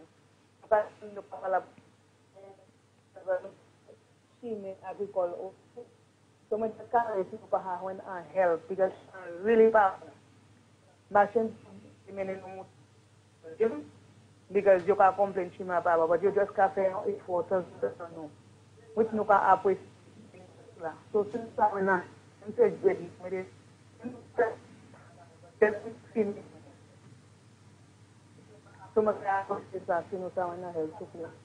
Ok. Merci à pile. Vous écoutez, Madame Nancy, qui répond. Merci à pile, caller, pour couiller, pour dire nous avoir chimé vivre cela. Moi, savent, peut-être, un mois qui passé, Premier ministre là, passé tout partout, l'année passée. Juste avant Noël, peut-être un mois novembre, octobre. Et puis, il était passé, il était monté vivre celle, il était passé Belleville, il était passé en Guaspiro, tous ces côtés pour regarder ces chimères. Quand nous avons parlé, vous savez, peut-être pas de l'argent pour faire tout ça, vous voulez faire. Et peut-être dans un seul thème, peut-être dès l'année, vous pas assez l'argent pour faire tout chimère. Parce que comme on dit, la chimère, cette licité mauvais. Parce que tout chimère, tout partout est mauvais. Et puis, nous pas ça fait tout en seul, mais nous remind Premier ministre là qui était passé chimère ça, et puis garder qui quantité relief, même si c'est des l'autre bail, ça l'argent chimère rouler. Ou ça pour faire pli amenable pour mon passer en chimère, mais n'a bail commission va au là. Okay, you're on to Constituency Vibes. The number to call is 456-0931 on 93.1 FM. You are also on GDV TV 115 on Flow. And so you can tune in and to share your views. Again, caller, we want to remind you, callers, when you are calling, please call with respect for fellow callers, members of the show, and the host. We want you not to just criticize and say bad things about people.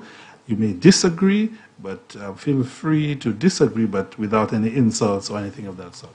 Okay, so members in the diaspora, welcome to Constituency Vibes as well. We are indeed happy to have you. We know that you are listening, and so you get to know what is happening in St. Lucia throughout the length of breadth of St. Lucia, understanding the commitment and, of course, the kind of work of the United Workers' Party government. We have a caring government. We are bringing you the information about the various programs in the health sector, what is happening in St. Jude's, our infrastructure. Again, we are clearly showing you our philosophy. This is not about giving people handouts, giving people a fish. We're teaching people how to fish. We're providing solutions. Are proud people. We want to work for their money so that they can earn their own upkeep, and they don't just want people to give them handouts. But where is necessary and is fitting under this COVID crisis, the government is providing social assistance and various kind of assistance programs to be able to ensure that we provide and support solutions in a holistic manner, in a manner that's sustainable, and in a manner that is equitable. And of course, Mrs. Charles, as we go, the work continues throughout the length of Belfast and Lucia. People are speaking. You can see the level of program. And this is why we have in these programs. And let us speak to the United Workers' Party has been criticized for its PR, about getting things. So I think we're making some progress. So I think so. I think you, myself, and staunch United Workers' Party supporters know as well that has never been the strong point of the United Workers' Party. When we're in government, we do good work, we do a lot of work, but we are not very boastful about the work that we do. And that continues to be the psyche of the United Workers' Party. I think we're slowly growing out of it. It's a new generation, new set of membership, etc., coming into the United Workers' Party. But we've always been more or less reserved as opposed to the opposition, who's always been very aggressive, always out there. And as much as possible, we try to allow our work speak for itself as opposed to words speaking for itself. So I can certainly tell you, the Labour Party is a party of words. Oh, they speak all the nice languages. They know how to criticize. They know how to say all of this. But the United Workers' Party is a party of workers. We work. We do things. And so if you go around the length and breadth of St. Lucia, you will see the work of the United Workers' Party. You'll see the work of the parliamentarians. And I'm sure the various parliamentarians who's been on your show, the various parliamentarians who's been elsewhere, and people within the constituency. So whilst perhaps on social media, you get persons who say, where is the work? Show me the work. When you go in the constituency, when you get that appreciation from members of the various constituency who say to you, merci, pushi mesa ou fe banou la, nou te ka machin la, vous, me actual manou ni chime la, merci pour canal la ou fe la, because tout droit te ka descend devant la porte moi, ek actual man. Yes, we were. But you see, the T-canal is one thing that the Prime Minister continues to remind us is to not take the little things for granted. For you, it may look very simplistic that you're just building a drain there. But to somebody who has their house, for example, in that area, and all the water continues to go underneath their house, it undermines the integrity of their foundation. For them, that's a big thing. And so sometimes we look at it as very simple. But when people come to you and they tell you, I need your help to build a little retaining wall, because when you look at where their house is built and you look at where all the soil is being eroded when it rains, it's important and critical that you assist them in putting a retaining wall. Now, persons might say, well, you like retaining wall, but at the end of the day, when you look at the circumstances sometimes of the persons in the community, sometimes they didn't have a choice but to build there. And sometimes they didn't have a choice because with the limited funding they got, maybe whether they took a loan or whether they built it from their own pocket, they just could not afford. And so as a caring government, you have to step up to the plate and to try and assist in these people saving their homes, because that's all they have, you know. And if you don't assist them in saving their home, then where else would they go? So you definitely have to look at the circumstances, and the United Workers' Party has always been a party that works on the ground. The Labour Party likes big projects. So they say to you, they build the stadium and they build this and they build that. The United Workers' Party has always been on the ground, doing projects that impact people directly. Good evening, caller. Welcome to Constituency Vibes. Yes, good night. Good night to you. The last conversation you have there is exactly what I'm facing for the last 8 years. I'm living where I'm living here now, 20 years.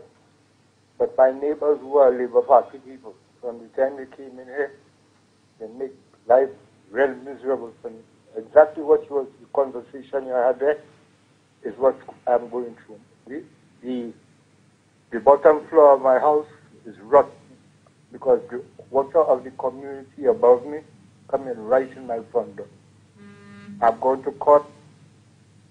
They do some adjustments on the boundary, but all was not done. That where the water is coming from, it still gets to my way. I am trying to get Mr. Champagne to come and visit me here because I am partially blind. And I cannot get to Mr. Ezekiel Joseph's office if somebody will take me there. So I've been asking Mr. Champagne to come and visit me here to at least see what I'm talking about, that I could get some help. What area are you calling from, caller? I'm calling from Kako Babono. Oh, Kako Babono. In Green Gold. Okay. All right. Caller, how will we be able to reach you? If you come in from Babono, going towards Bocage, as you come up the hill by the churches, the first left turn you would get in a little concrete road that the Labour Party built.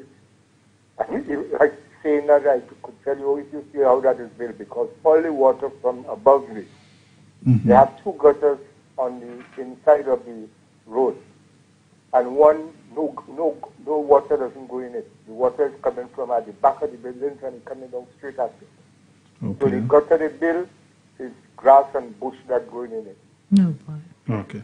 Does Champagne have your information, caller? He has your number and contact? I've spoken to him how many times? He has my number. Okay. I have his number. Okay. Then we'll... I talked to Sir Aaron Chaffney because, I'm trying to get some help, but he's not there. Okay. Thank you for calling, caller. We'll follow up in that regard for you and touch base. Thank you very much. Okay. Thank you. Again, the other aspect of the T-Canal is that the economic aspect. Well, we were criticized for that.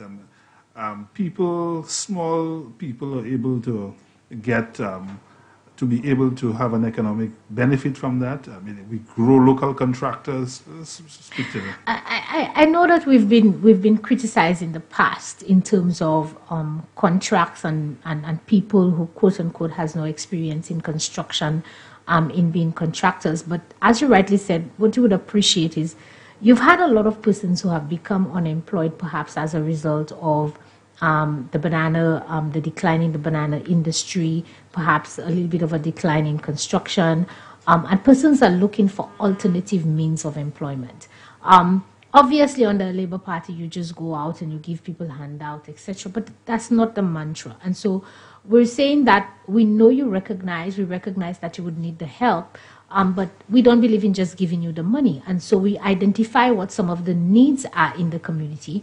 And because you are from the community, instead of bringing in persons from outside or from another area to come into the community, then you employ local people within the community. So that creates two things.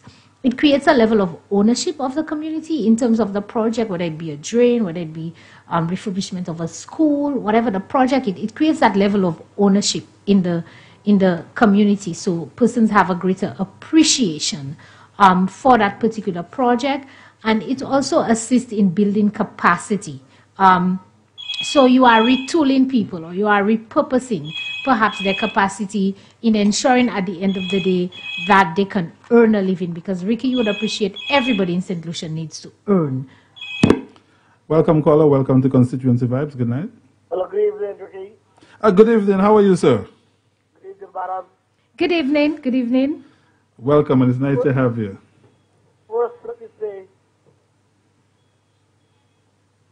that's cabinet. Yeah, go ahead. Go ahead. We're listening. The Alan Michael Shafty, Prime Minister, the Honorable Prime Minister, is the best in the world. Simply the best. And his cabinet, that dream team, excellent, man. You guys, I think they're the hardest working cabinet on the planet. The Prime Minister Thank you very much. Yes. Thank you very much, caller, for that. And what I've been seeing, because I'm usually home every year, once, twice, sometimes. What I've been seeing, man, tell you something, all I can say is, wow, that's it, everything. I can't believe it, man. Listen, top, beyond international standards, man. I know that the Prime Minister has said that his benchmark is aiming for Bermuda and Singapore. And believe me, St. Lucia is well on its way. During the COVID period, a deadly virus, and that man can do, he and his country can do what he's doing in St. Lucia, and it's amazing, unbelievable. All I can say is congrats. I take my hat off to you all, man. Thank you. Thank you very much, caller. Not only that, the man is like a Rolls Royce. He's a godsend. Because I personally believe if anybody else was under that pressure, anybody else, they would have folded. Yeah, they would have caved it. Yes. They would have caved in, man, before a doubt. This man is special. Very special, let me tell you. And let me tell you something. I had a couple of words with the Honorable Prime Minister. And I said some things to him. And he said to me, it's going to be better. It's going to be better. That was before he was Prime Minister. He said, it's going to be better than that. It's going to be better than that. It's going to be better than that. And you know something he told me? Something he said to me? Yes, you like that, but St. Lucians don't want that way. St. Lucians want to stay in the gutter, playing second field to Barbados, Jamaica, Trinidad, and those from Martinique and those countries all their lives. All their lives. What's wrong with St. Lucians? Look how Barbados do it. Look how Trinidad do it. Look how Jamaica do it. That's all. We got to go to Jamaica for this. We got to go to Trinidad for this. We got to go to Barbados for this. What's wrong with that, man? Well, we're changing that, caller. We are changing that. Silver, bronze, I like the gold, man. Indeed. We all do, caller. We all do. Thank you very much. Thank you so much for your support and your confidence in this administration. Something, right? Sorry, Stadium.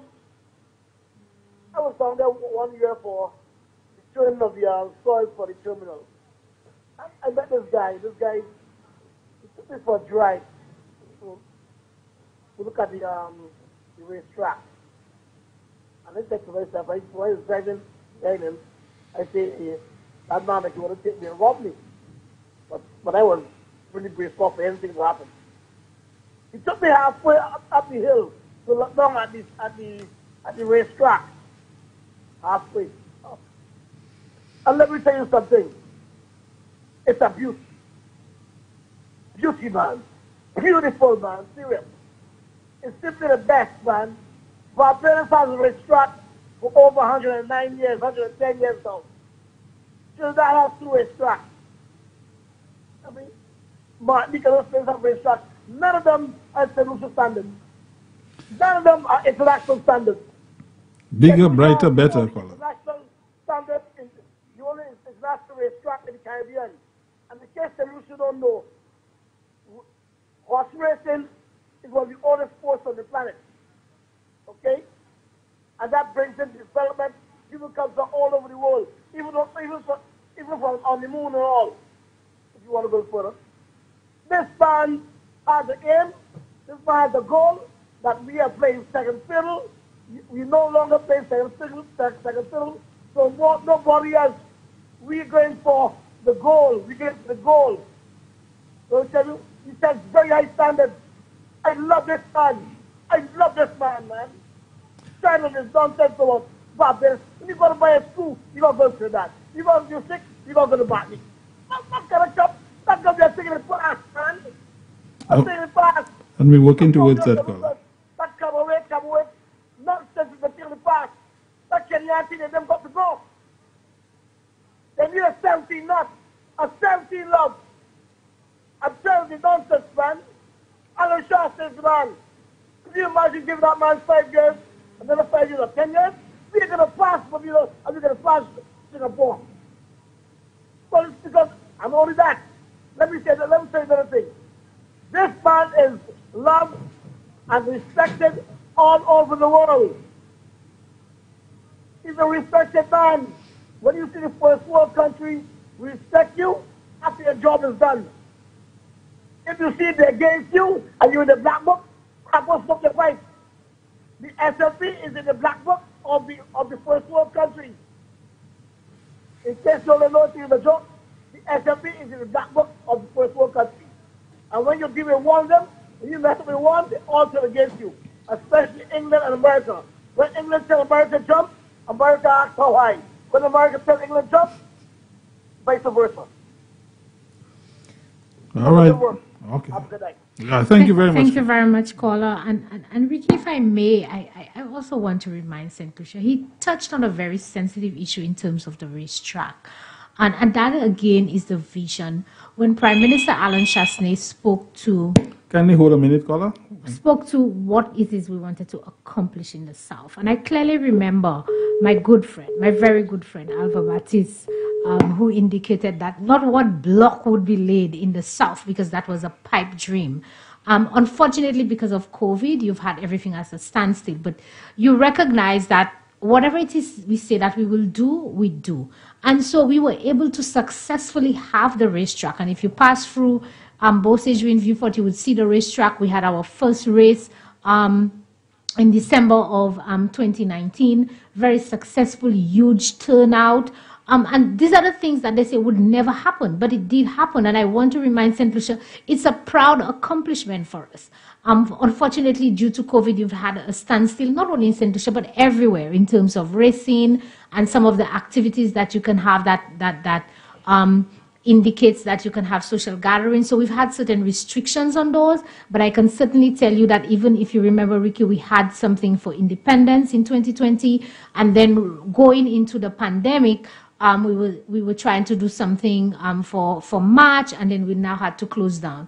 But it is something that the United Workers' Party administration is very proud of, that we were able to make use of that land in the South in terms of the racetrack. It was there for years, Ricky. That's where I'm from. I passed there every day. Nothing was happening. And so we bought into that vision, and we're very grateful to the Prime Minister for his hard work, and grateful to the investor as well, Mr. Tio Akin, who came into St. Lucia, who had a vision and who executed that vision. So that's what I'm talking about when I speak about visionary leadership in terms of Prime Minister Alan Chasney, that, you know, he looks at the future. He looks at ensuring that everything we do, we're at an international standard and things that we can be proud of and that we can boast of in St. Lucia. I just speak about investors. one almost gets the impression. Okay, let me put it this way. There's one thing to say, okay, there's a project, you have a certain point of view, maybe we should go this way and we should go that way. But there seems to be that kind of criticism of our investors and a negative approach to. Anyway, welcome to Constituency Vibes, caller. Good night. Good night, good evening. Good Nancy, evening. how you doing? Good evening, caller. I'm fine. I'm doing great tonight. Awesome. Well, I'm just calling to, again, congratulate you guys. Basically, this is a really excellent program. And the good thing about the United Workers' Party is that they maintain the legacy of remaining focused and working in the interest of every single one, whether you're red or you're yellow. I say red first because, sometimes I always see like the red always forward to criticize, but they're the ones benefiting the most. Mm-hmm. But You're again, right, let's caller. just remain focused. As we know that we have a theme, we are the workers. We're not anything else but to work in the interest for every solution that everyone could benefit at it all. And like you said earlier on, if you were to go from constituency to constituency, you would see the development of each constituency. And that's a good thing about the United Workers' Party. And like I want to also say, we need to continue our groundwork. We need to let the people, the citizens feel and know what we're going through. Let's see the ministers, see what's going on. Conversation, I know all that put the COVID and the protocol stuff, we need to kind of hold it down. But there are ways, means, social media, like I notice right now, you see flyers of what is happening, and that is what we need. The education part of what is being done so people can be in the know and not be like, hey, what's really happening? There is no PR. And I really want to congratulate you guys because I could see a lot is happening for the United Workers' Party. And furthermore, I'm being a teenager, and it's like so much like if I were to right now go cast my ballot, this is a clear cut. I am going to vote the United Workers' Party. Well, thank you very much, Thank you caller. very much, I'm caller. very happy to hear that. But like, say, for instance, when you listen to the Labour Party supporters, they're not convincing anyone to say, let me go that way, or this is the they basically cannot influence me being a young person as to what they're really trying to say. I don't get it. So I just want to congratulate you guys and just continue doing the work because the young people are paying attention to what you're saying. And just, again, I saw something about where I think Peter J.C. made a statement regarding the youth. We need to be careful what we say about the young people. For some reason, most likely, we're not mature to understand the statement. So we need to always be careful when we speak about the youth because the youth is going to make the United Workers' Party a better solution. Thank you. Thank you very much, caller. And I quite agree with you in terms of our focus. If there's one thing I can tell you that I also admire about the Prime Minister. Just a second, caller. You still there? Yes, I'm there. Okay. Yeah, that I admire about the Prime Minister is his focus. And so when sometimes a lot of things are happening, he looks at me and he says to me, Nance, focus. Let's not forget what our goal is. So let's not look on this side or on this side, but let's focus. And so I think it's one thing. I learn a lot from him, working with him, and focus is very critical. And I do appreciate your comments in terms of the youth because, I mean, we just don't want to continue to just pay lip service to the youth. We want to ensure that when we speak about the young people, that we put things and policies in place that impact and that allows young people to develop. And so, for example, Cole, I can tell you, it's one thing we tried as much as possible to ensure that there is access to funding because young people have a lot of ideas. And I mean, in truth, yes, they actually the ones that will from now on direct what path the country goes. Yes. Because if we, for whatever reason, choose not to listen to the youth or get them on board, then we're going to actually be in trouble. Mm-hmm. So when we speak, whatever we implement, it's supposed to be beneficial to us because there is nothing else. Right now, you get the people that's over the age of 35, I would class it to 65. They're either red or yellow. And no matter what you would do, whether you do a drain, whether you put food on the table, that is just where they stand. You need to stick with the youth and the middle class, I would say, and get us involved. Like, do stuff that we can benefit from it and get to the level of interaction, communication, educating. All of these things is very a key sector whereby you could get the people that you really need to follow you, so then we can make a difference. Because we all know no one else would definitely handle COVID like Alan Jackson is doing right now on his entire government. No one would be able to put all what he has done, because right now the only thing they can do is criticize what he has done because he's the one in the hot shoe. So it's like you could criticize what he's done, but if you were there, you would not know what to do. So at the end of the day, I just want to say kudos to you guys. Remain focused and keep to the theme of our party, which is the United Workers' Party. We're all about working, educating, implementing, and ensuring that it is successful at the end. Wow, caller. I think I need to try and get in touch with you, because you would be a great PR and spokesperson for the United Workers' Party. Don't you think so, Ricky? Absolutely. She's very passionate and she knows her stuff. But thank you very much, caller, for that level of encouragement. I only hope that this term in government and that the St. Lucian public recognize the level of work and what we have achieved.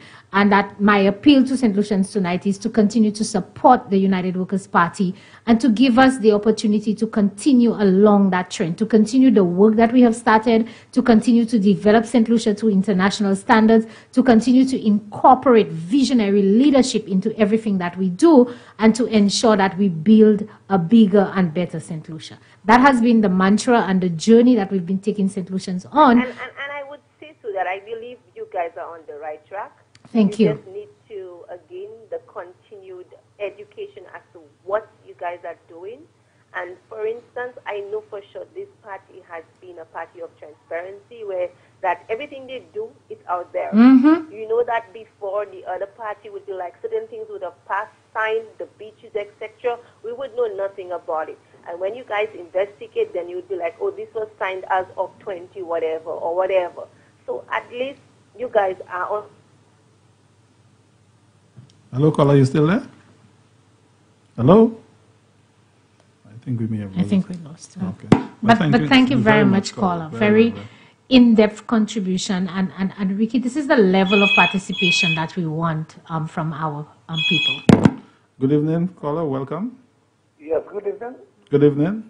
Yes, there's a little question I want to ask Nancy. Go ahead, caller. Yeah, good night. Good night. Good night, caller. Nancy, I would like you to talk a little more about this audio lab or the airport. The Ojo Labs. Yes. Okay. And the airport, yeah. And the airport. Okay, so let me start with Ojo Labs. Okay, hold on, caller. You will listen off air, right? Yes, sir. Okay, thank you very much. Caller, I'm very glad that you asked that question, because I continue to hear people saying Ojo Lab, as if there is a big scandal with reference to Ojo Lab. So essentially what Ojo Lab is an ITC center in terms of technology that they bring into the table. And so the proposal, when it was made to the government of St. Lucia, is to say, here, we have this project that we're doing in artificial intelligence. We want to bring that level of technology to St. Lucia. And the business partners who made that proposal, they had worked prior to coming to St. Lucia on another project.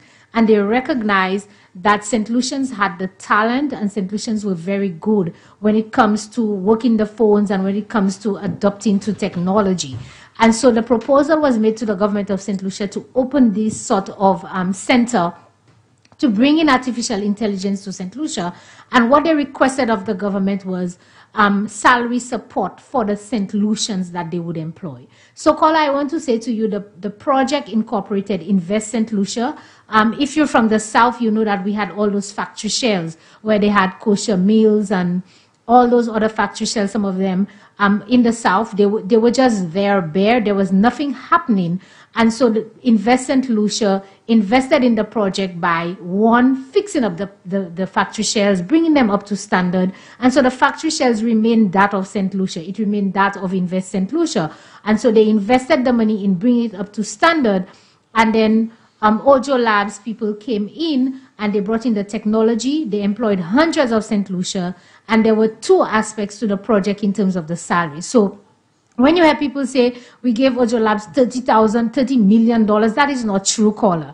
The project only entailed that the government of St. Lucia would subsidize the salary of the staffing, the St. Lucian staffing employed by Ojo Labs. In the first instance, for the first 6 months, we subsidized their salaries to $1,000.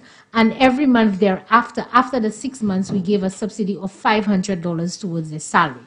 So the monies that the government of St. Lucia was investing, that money was not going to the pockets of Ojo Lab, but that money was going in the pockets of St. Lucians. That money was ensuring that we would be able to employ hundreds of young St. Lucians. And I'm proud to say, I can say that to you as well, caller, that my daughter is working with Ojo Lab. She works from home right now, but I'm very proud of the work that they do. She's also very happy in terms of the program and what she's learning, etc. And I think a lot of St. Lucians, persons that I've spoken to, are very appreciative of the government in that level of investment. Now, that's where you speak to visionary leadership as well, because when an investor comes and they make a proposal, sometimes you expect them to come with everything, but they're saying, hey, I want to invest in your country.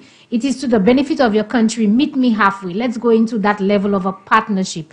And I'm very grateful that the Prime Minister saw to it. The Prime Minister saw the impact that would have on the people, and especially the young people in the South. So we always give these stories about the impact of those young people who've never had a job, earning about $2,000 or $3,000. I think I have a son who's out of university right now, who's at home, getting ready to go out in the field of employment. And he says to me, Mommy, I don't understand. I'm so jealous of my sister. She's making so much money, you know, working at Ojo Labs. I think maybe I should go to work to Ojo Labs. But the impact of that money, caller, on those young persons who are able to now contribute to their households, who are able to help their parents, perhaps. PM always give the example of this young person that when they got their first salary, the first thing they did, they went to Cots and they bought a TV. These are things we take for granted. Some of us have 2 or 3 televisions in our house, one in each bedroom, one in the living room, etc. But there are some households where these people don't have a proper television. Maybe they still have those little things. And so gaining that level of employment, getting that money into their pocket, gives them that level of independence. It gives them that level of when we speak about teaching a man how to fish and not necessarily giving him a fish. So we're very proud of that project. We take ownership of the project. And caller, what I want to say to you, every time you hear the Labour Party or the opposition mention, oh, Ojo Labs, tell them I am proud of that project, because this is a project that contributes towards hundreds of young St. Lucians being employed, persons who've never earned a salary before, and now they have an opportunity to earn a salary and to get a job. And it is the same thing with the ITEL BPO that just came on board as well. I think it was amazing and commendable that we were in the middle of a pandemic, for example, Ricky, and where you had a lot of countries, persons were now being unemployed, you were retrenching workers. We opened an ITEL BPO in the middle of the pandemic, and they were also able to employ a couple hundred St. Lucians into that sector as well. So we are creating employment. We are looking for opportunities for St. Lucians to ensure that they can work and that they can take care of their families. So we're very proud of this project, caller. Welcome, caller, to Constituency Vibes. Good night. Yes, good night, sir. I'd like to make a contribution. Go right ahead, caller. Okay, I really want to commend the United Workers' Party and Prime Minister Shastney for a very good job that he has done with the COVID situation. I mean, COVID, no government or no country or nobody actually in the world saw COVID coming. And with Alan Shastney, his first time in government as a Prime Minister, for his first term, never saw that, such a pandemic would have come. And he never thought of how he was going to handle it. And then it came upon him, for his first term, his first time in government as a Prime Minister, and he was able to move and handle things so well. So, I want to give this man, a gold plaque for the work that he has done. And I believe, deep within me that Mr. Shastney is the visionary for St. Lucia for the time. There is a season and a time for everything. And in the gospel, in the Bible, it says there's a time, there's a season for everything. I believe there was a time for the Kenny Anthony. I believe the time he came in was his time. He came in for a purpose, and there was a reason. But right now, I believe strongly, and I have my conviction in that our Prime Minister, Alan Chasney, is the man for the vision for St. Lucia right now. Just as way back in the 60s, Sir John was the man with the vision. And no matter how much they fought him, he had the ideas, he had the patience, he had the time, he had the wisdom, he had what it takes, to really took St. Lucia from nothing to what, till he was able to drop it. And so I really want to commend this man and his team. I want to, acknowledge Nancy also, a very good friend of mine. And I'm a great, big, mighty, strong, serious, real supporter of the United Workers' Party. I love their policies, I love their ideas, and I believe that, he given another chance, and I know that God will give him that other chance because God is the one who put him there, that he will do what he has to do in the next term and beyond. Because I'm not looking at just another term, I'm looking at another term and beyond. Because he has some work to do that nobody right now in this country have that vision. He is the man with the vision. So UWP, United Workers' Party, continue to stay strong, continue to stay focused. And of course, I love the fact also that he is a man who acknowledges God as a believer, as I am. That is the kind of leadership I look for, a leader who acknowledges God, who believes that he's not there doing everything by his own and his own knowledge and his own thinking, but he acknowledges God. He goes to church, and he has come into my church many times, I mean, not often you see a prime minister, enters a local church and sit down, and enjoy the worship, and you don't see that. And this man does that all the time. And if I may go on the other side, I cannot remember ever seeing, anybody from the other side ever come in church, there was no acknowledgement to God. Prime Minister Alan Chasney, his inauguration was like a church conference, was like a church service. He always wants somebody to pray for him. This is the kind of leadership we need in the land, because we are in tough times, we are in hard times, and I cannot acknowledge a leader who does not go to church. You don't see him with a family, you don't see him with his wife and his children. He's not I need to see a leader who is a leader in everything. So I commend Mr. Chasney and his team, and I say to them that stay focused on what God has for them to do for St. Lucia, and I love them. I love the United Workers' Party, and I defend them all the time, anytime. Thank you, sir. Thank you very much, caller. Thank you very much, caller. Certainly I know this caller, and caller, you are spot on. St. Lucia, we're known, Ricky, predominantly as a Christian nation.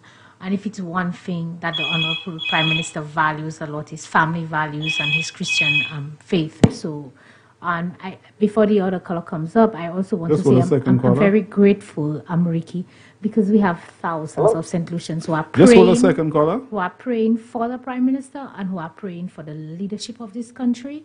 And we do appreciate it. So I call on our prayer warriors to continue to keep us in your prayers, to continue to ask God to guide us, to give us the wisdom, the understanding, and the knowledge so that we can lead this country in the right direction. So we appreciate that very much, caller. Thank you, caller, for your patience, and welcome. Thank you, Ricky. Good night, Nancy. Good evening, Honorable Minister. Yes. I just want to take the opportunity to congratulate you on the work that you are doing as Director of Implementation, and to compliment Ricky on Constituency Vibes. Thank you very much, Minister. There's just one area that I wanted to pick up on. and I know you didn't have time to fully expound on it because of the other calls coming in. But that is the issue of Ojo Labs and what has actually transpired. And I want to put that in perspective so that our people can understand. Back in the day, when Sir John led St. Lucia, when you had all of the factory shells built in Vieux-Fort, Hudson, and Denver, manufacturing was something that was outsourced to a lot of other places because places like China and Vietnam and Mexico and all of the other places that have now taken the lead in production and manufacturing in a lot of these areas did not exist to the extent that they do. And Sir John, in his wisdom, saw the need to build these factory shells and go out there and find investors because he now had a place to offer them, and they would just come in and set up shop and begin to operate. And where St. Lucia benefited was from the employment that was generated. We no longer can compete in that area, but in the area of call centers and telemarketing and all of these things is where we have a competitive advantage because of our proximity, the clarity of the English that we speak, the ability to be understood well enough by people from most other countries, because I believe that our English is a lot clearer to many other persons than you would find in maybe some of our neighboring countries. And so putting Ojo Labs into context is important. The Labour Party introduced a program where they were paying people to work in various businesses. And they ran that program for about 3 years or more. And as soon as the program ended, nobody kept the workers. So you just found that the government, and they were paying the full salary of these workers. That was under the NICE project, Minister, yes. That was under the NICE project. Under the Ojo Labs arrangement, what is the average salary of an employee at Ojo Labs?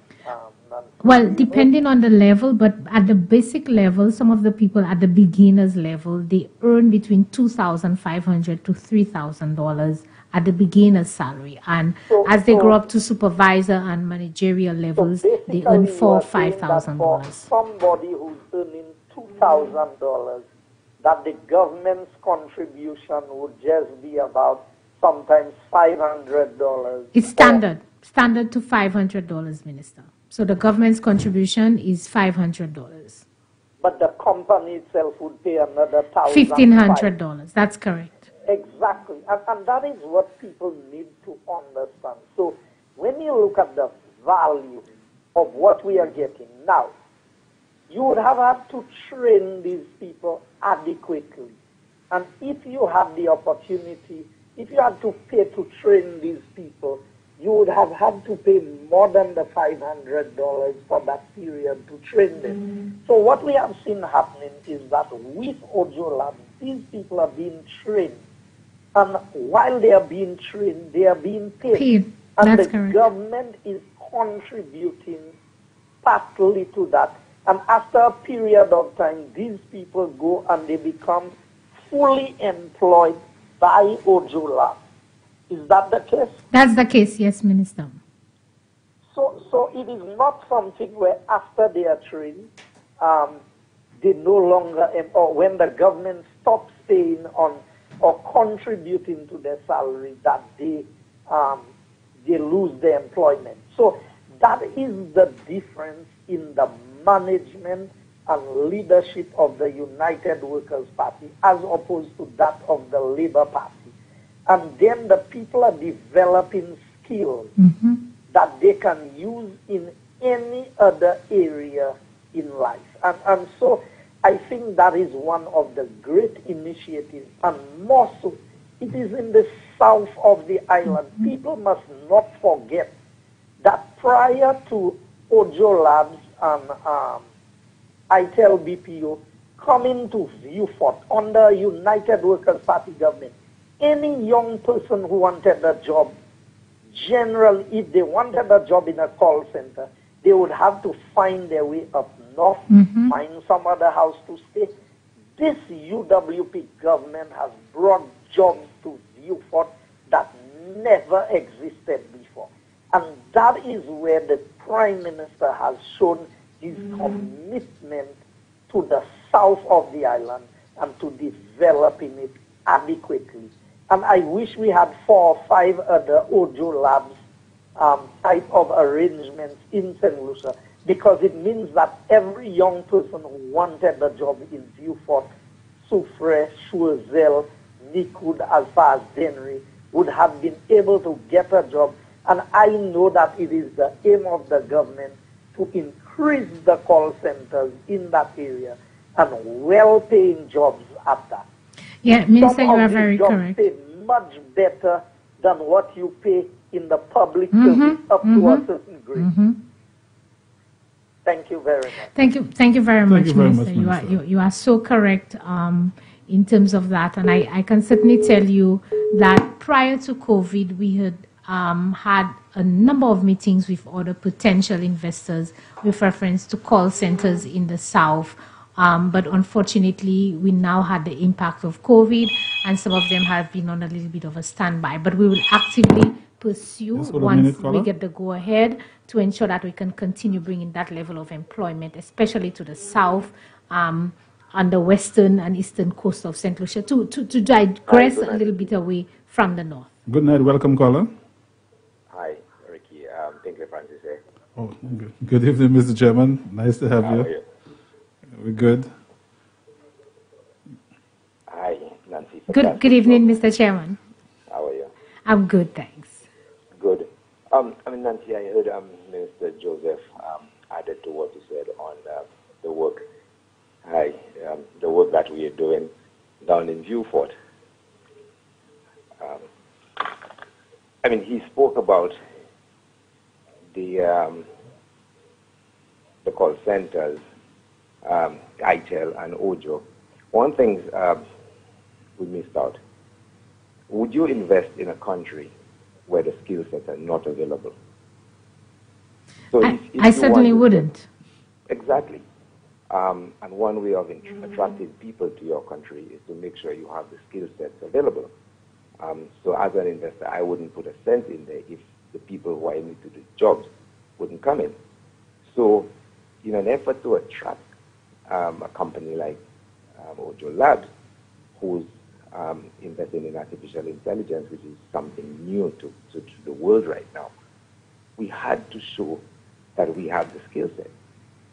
And to attract them was to subsidize in training the people. And we are not even paying 100% of the training. We are paying part of it. So it's an investment in the young people. And Nancy, as you alluded to, the fact that people are working and they're earning money. And the most interesting thing is that when ITEL BPO came in, the first cut, which is a Tier 1 employees, actually came from Ojo Labs. And that is the sort of opportunities we want for people in this country. When you lose your job or you decide to leave, opportunities must be available. Oh, yeah. You do not have to struggle to get another job. Right now, the limitation is the unavailability of space in Viewfort for us. If we were in a position where we had facilities to retrofit, we would have at least 2 more call centers up and running right now. So what we have done is to continue to invest in purchasing real estate, to build more facilities down in Viewfort, to bring in more call centers. And as we recognize call centers is the easiest way to mop up the unemployment. And we've proven that, right? So it's no secret that we purchased, I think it's about over 2 acres of land from Winera for property next to them. They had it for sale and made it available to anybody. We went in and we purchased it. And in the next year or so, we will build at least 2 more facilities, similar, world-class standards to what we are delivering with ITEL and Ojo right now. So thank you very much for that, Mr. Francis. And I think this is what we embrace as a United Workers' Party, in ensuring that we are creating opportunities. And I can certainly tell you, in also ensuring that you put the right person for the right job, Ricky. So I do have to commend Mr. Francis, because you would know that he's the chairman of Invest St. Lucia. And as an investor himself, as a businessman himself, he appreciates the impact of some of these perhaps level of investment. And I think he's also from the South as well. I think he hails from Swazel. So he has a great appreciation in ensuring that we can direct and redirect some of our finances and some of our investments to the South to create those opportunities. Yeah, certainly. And Nancy, as much as I am very passionate about the work that we are doing in the South as a Swazelian, but we do not focus all our attention to Swazel and to the South. We also have a number of call centers up in yes, South we do. as well. Yes. So we have the Grow Resources. We have 1-800 Go Answer. And one of the things we have focused on is to try to go out there and identify call centers that are sort of up the value chain. So we try not to get to the bottom feeders, right? So we don't create sweatshops. We get into centers that equip the young people with skills. And as Minister alluded to earlier on, they learn something and they can move on and make them marketable. They can work anywhere in the world. So, for instance, 1-800 Grow Resources, they are doing something completely different to what all the other call centers are doing, right? So that is the level that we're looking for, equipping our people with the talent and the skill to make them competitive, right? They can leave St. Lucia tomorrow and work anywhere in the world, right? Ojo Lab and what they're doing is world-class technology they're using. And if you can put that on your CV, you make yourself more marketable. So we are not just creating jobs, but we are creating value in the people who are employed. Absolutely, and developing capacity as well. Correct. That is where we are. Yeah. But Nancy, I mean, thanks again. I mean, we have talent in Nancy as well, who is out there showing people what this government is doing, right? We have a team, a formidable team that is executing, and she with the her department, the implementation department, as you can see. You've never seen this before. She's augmenting what we have in the public service, the talent she brings to the table, and making stuff happen. So, and Ricky, there's a lot more to come, you know. We have to go out there and support the government. I mean, COVID has put a damper on the stuff that we want to do, but as Nancy indicated before, coming back to the call centers, you know, nowhere in the Caribbean were they able to open a call center in the middle of a pandemic. And as a matter of fact, we are handing over to them another facility next week, right, where they'll be employing an additional 200 people again. You know, so we're moving. Moving in a great effort. Great effort. Absolutely. Thank you so much for that, Mr. Francis, and Ricky. You would appreciate that is why even in the middle of the pandemic as well, you would see that our unemployment numbers have gone down. So that speaks to the leadership and the management of this administration. Youth unemployment in particular has been something that we've been very concerned about from the time we were in opposition. And the focus of the Prime Minister has always been to bring initiatives to the table that will assist in bringing down the unemployment level, especially amongst our young people. Nancy, let me add to the call center story. I don't see that often. And when, after the elections, I was still in Guyana. When PM came to Guyana to the CARICOM meeting, we met. And I was working at the largest call center in the world in Guyana, Teleperformance. And then we met, I made an arrangement for PM to meet the CEO and to begin that kind of initiative in terms of how, so I can see the trajectory, I can see the effort in terms of, and the call center, as we say, it's a great opportunity, great skills, great technology, the largest, the biggest Fortune 5 companies have a lot of work that we get through the call centers, and our people get skills and so forth. Listeners, you're on to Constituency Vibes, and time is flying so quickly, and we are just wrapping up our program this evening. And I have the pleasure of having Mrs. Nancy Charles with us, the Director of Implementation.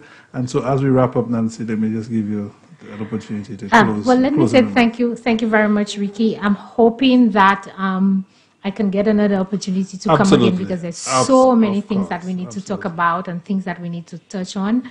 But it was a pleasure being here tonight, trying to explain to St. Lucians and perhaps trying to do a bit of the PR that we've been lacking in letting St. Lucians know what we have been doing, where we're at in terms of our administration, and allowing our work to speak for itself, and also making an appeal to St. Lucians to continue to support this administration, to support the work of the government. I have to say, as Pinkley alluded to, and Minister Joseph, that this is something that's unique to government in St. Lucia in terms of having somebody responsible for implementation. And I think it was because the Prime Minister saw in me the type of individual I am, the talent and the skill set that I possess, in saying, listen, I need you to focus on implementing. We need to implement those projects. We need to make it happen. I must say thank you very much, because I've had a wonderful relationship with the various technical persons within the various agencies. There's a level of mutual respect that we share for each other, and a great level of cooperation with those public servants. So notwithstanding that everybody understands that I am a political person, I do love my politics.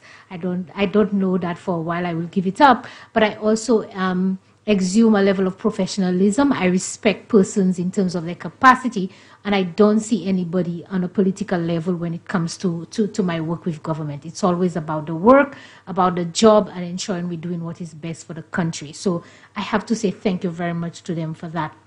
St. Lucia, these are challenging times, but I want to let you know that your government is very cognizant of that.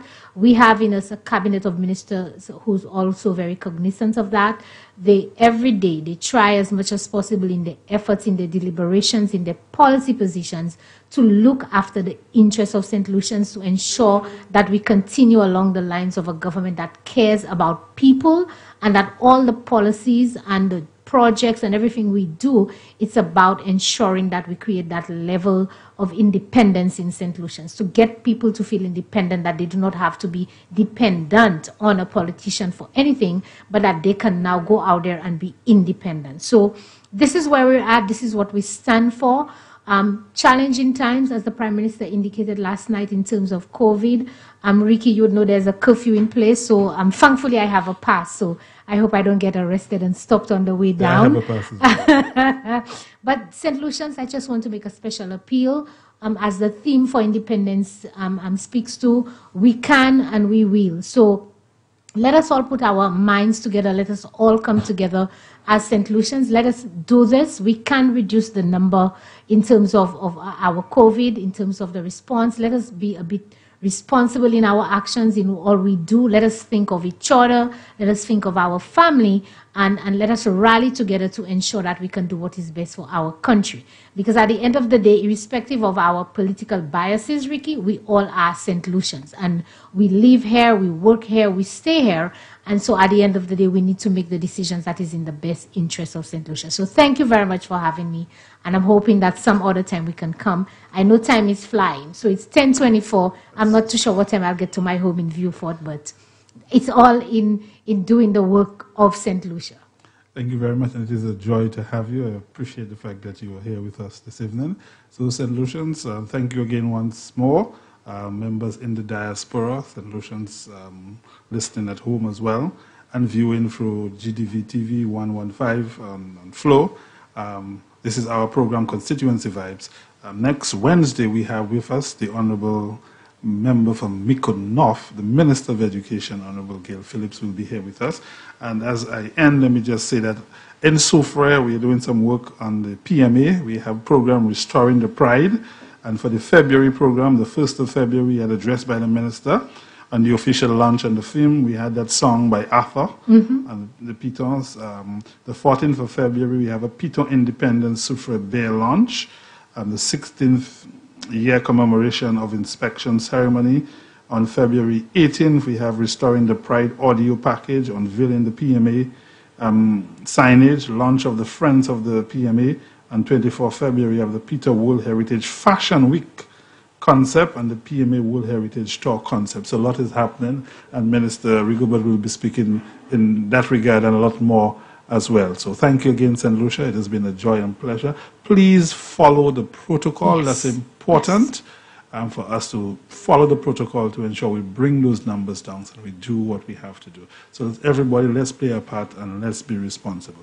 So thank you once again, and it is a joy and pleasure. And please be safe. Prime Minister Honorable Alan Chastney has issued a rallying call to all St. Lucians amid the most trying time for the nation. The Office of the Prime Minister has launched the Mask On Challenge COVID edition.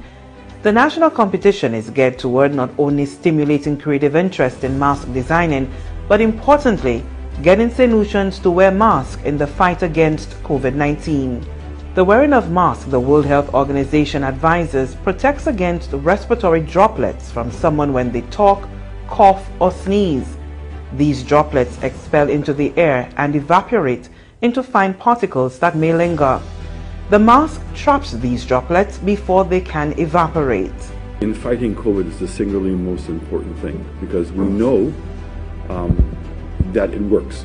The Mask On Challenge coincides with the observance of the island's 42nd independence anniversary. Honorable Chastney says the nation is at a critical crossroad with the pandemic shaping a new reality for St. Lucia, and as such, every St. Lucian must join the national effort to ensure the island emerges better than before. The theme for this year's independence is a resilient nation, we can, we will. And I think the same way that we raise a flag is the same way we must understand that this independence, we must wear a mask. So from people who do it because they love their mother or they love their siblings or they love somebody who is not so well in their own household and they're doing it to protect them. But most importantly, we do it because we love our country. And, you know, COVID has taken away all the things that we love. Wearing masks along with hand sanitizing and physical distancing are simple measures proven to protect against the coronavirus. And the message is heightening in St. Lucia. There has been tremendous response to the Mask On Challenge, with scores submitting TikTok videos. Details on the Mask Challenge can be found at maskonchallenge_SLU. From the Government Information Service, Lisa Joseph reporting.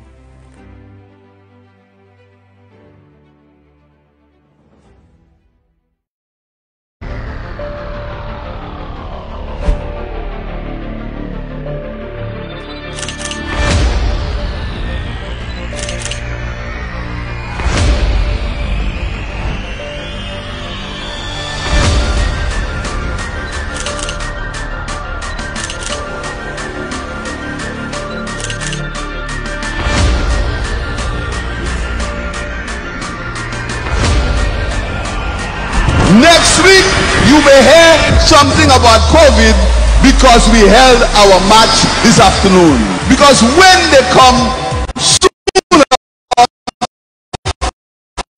than later and say something about COVID, you will know that they are lying.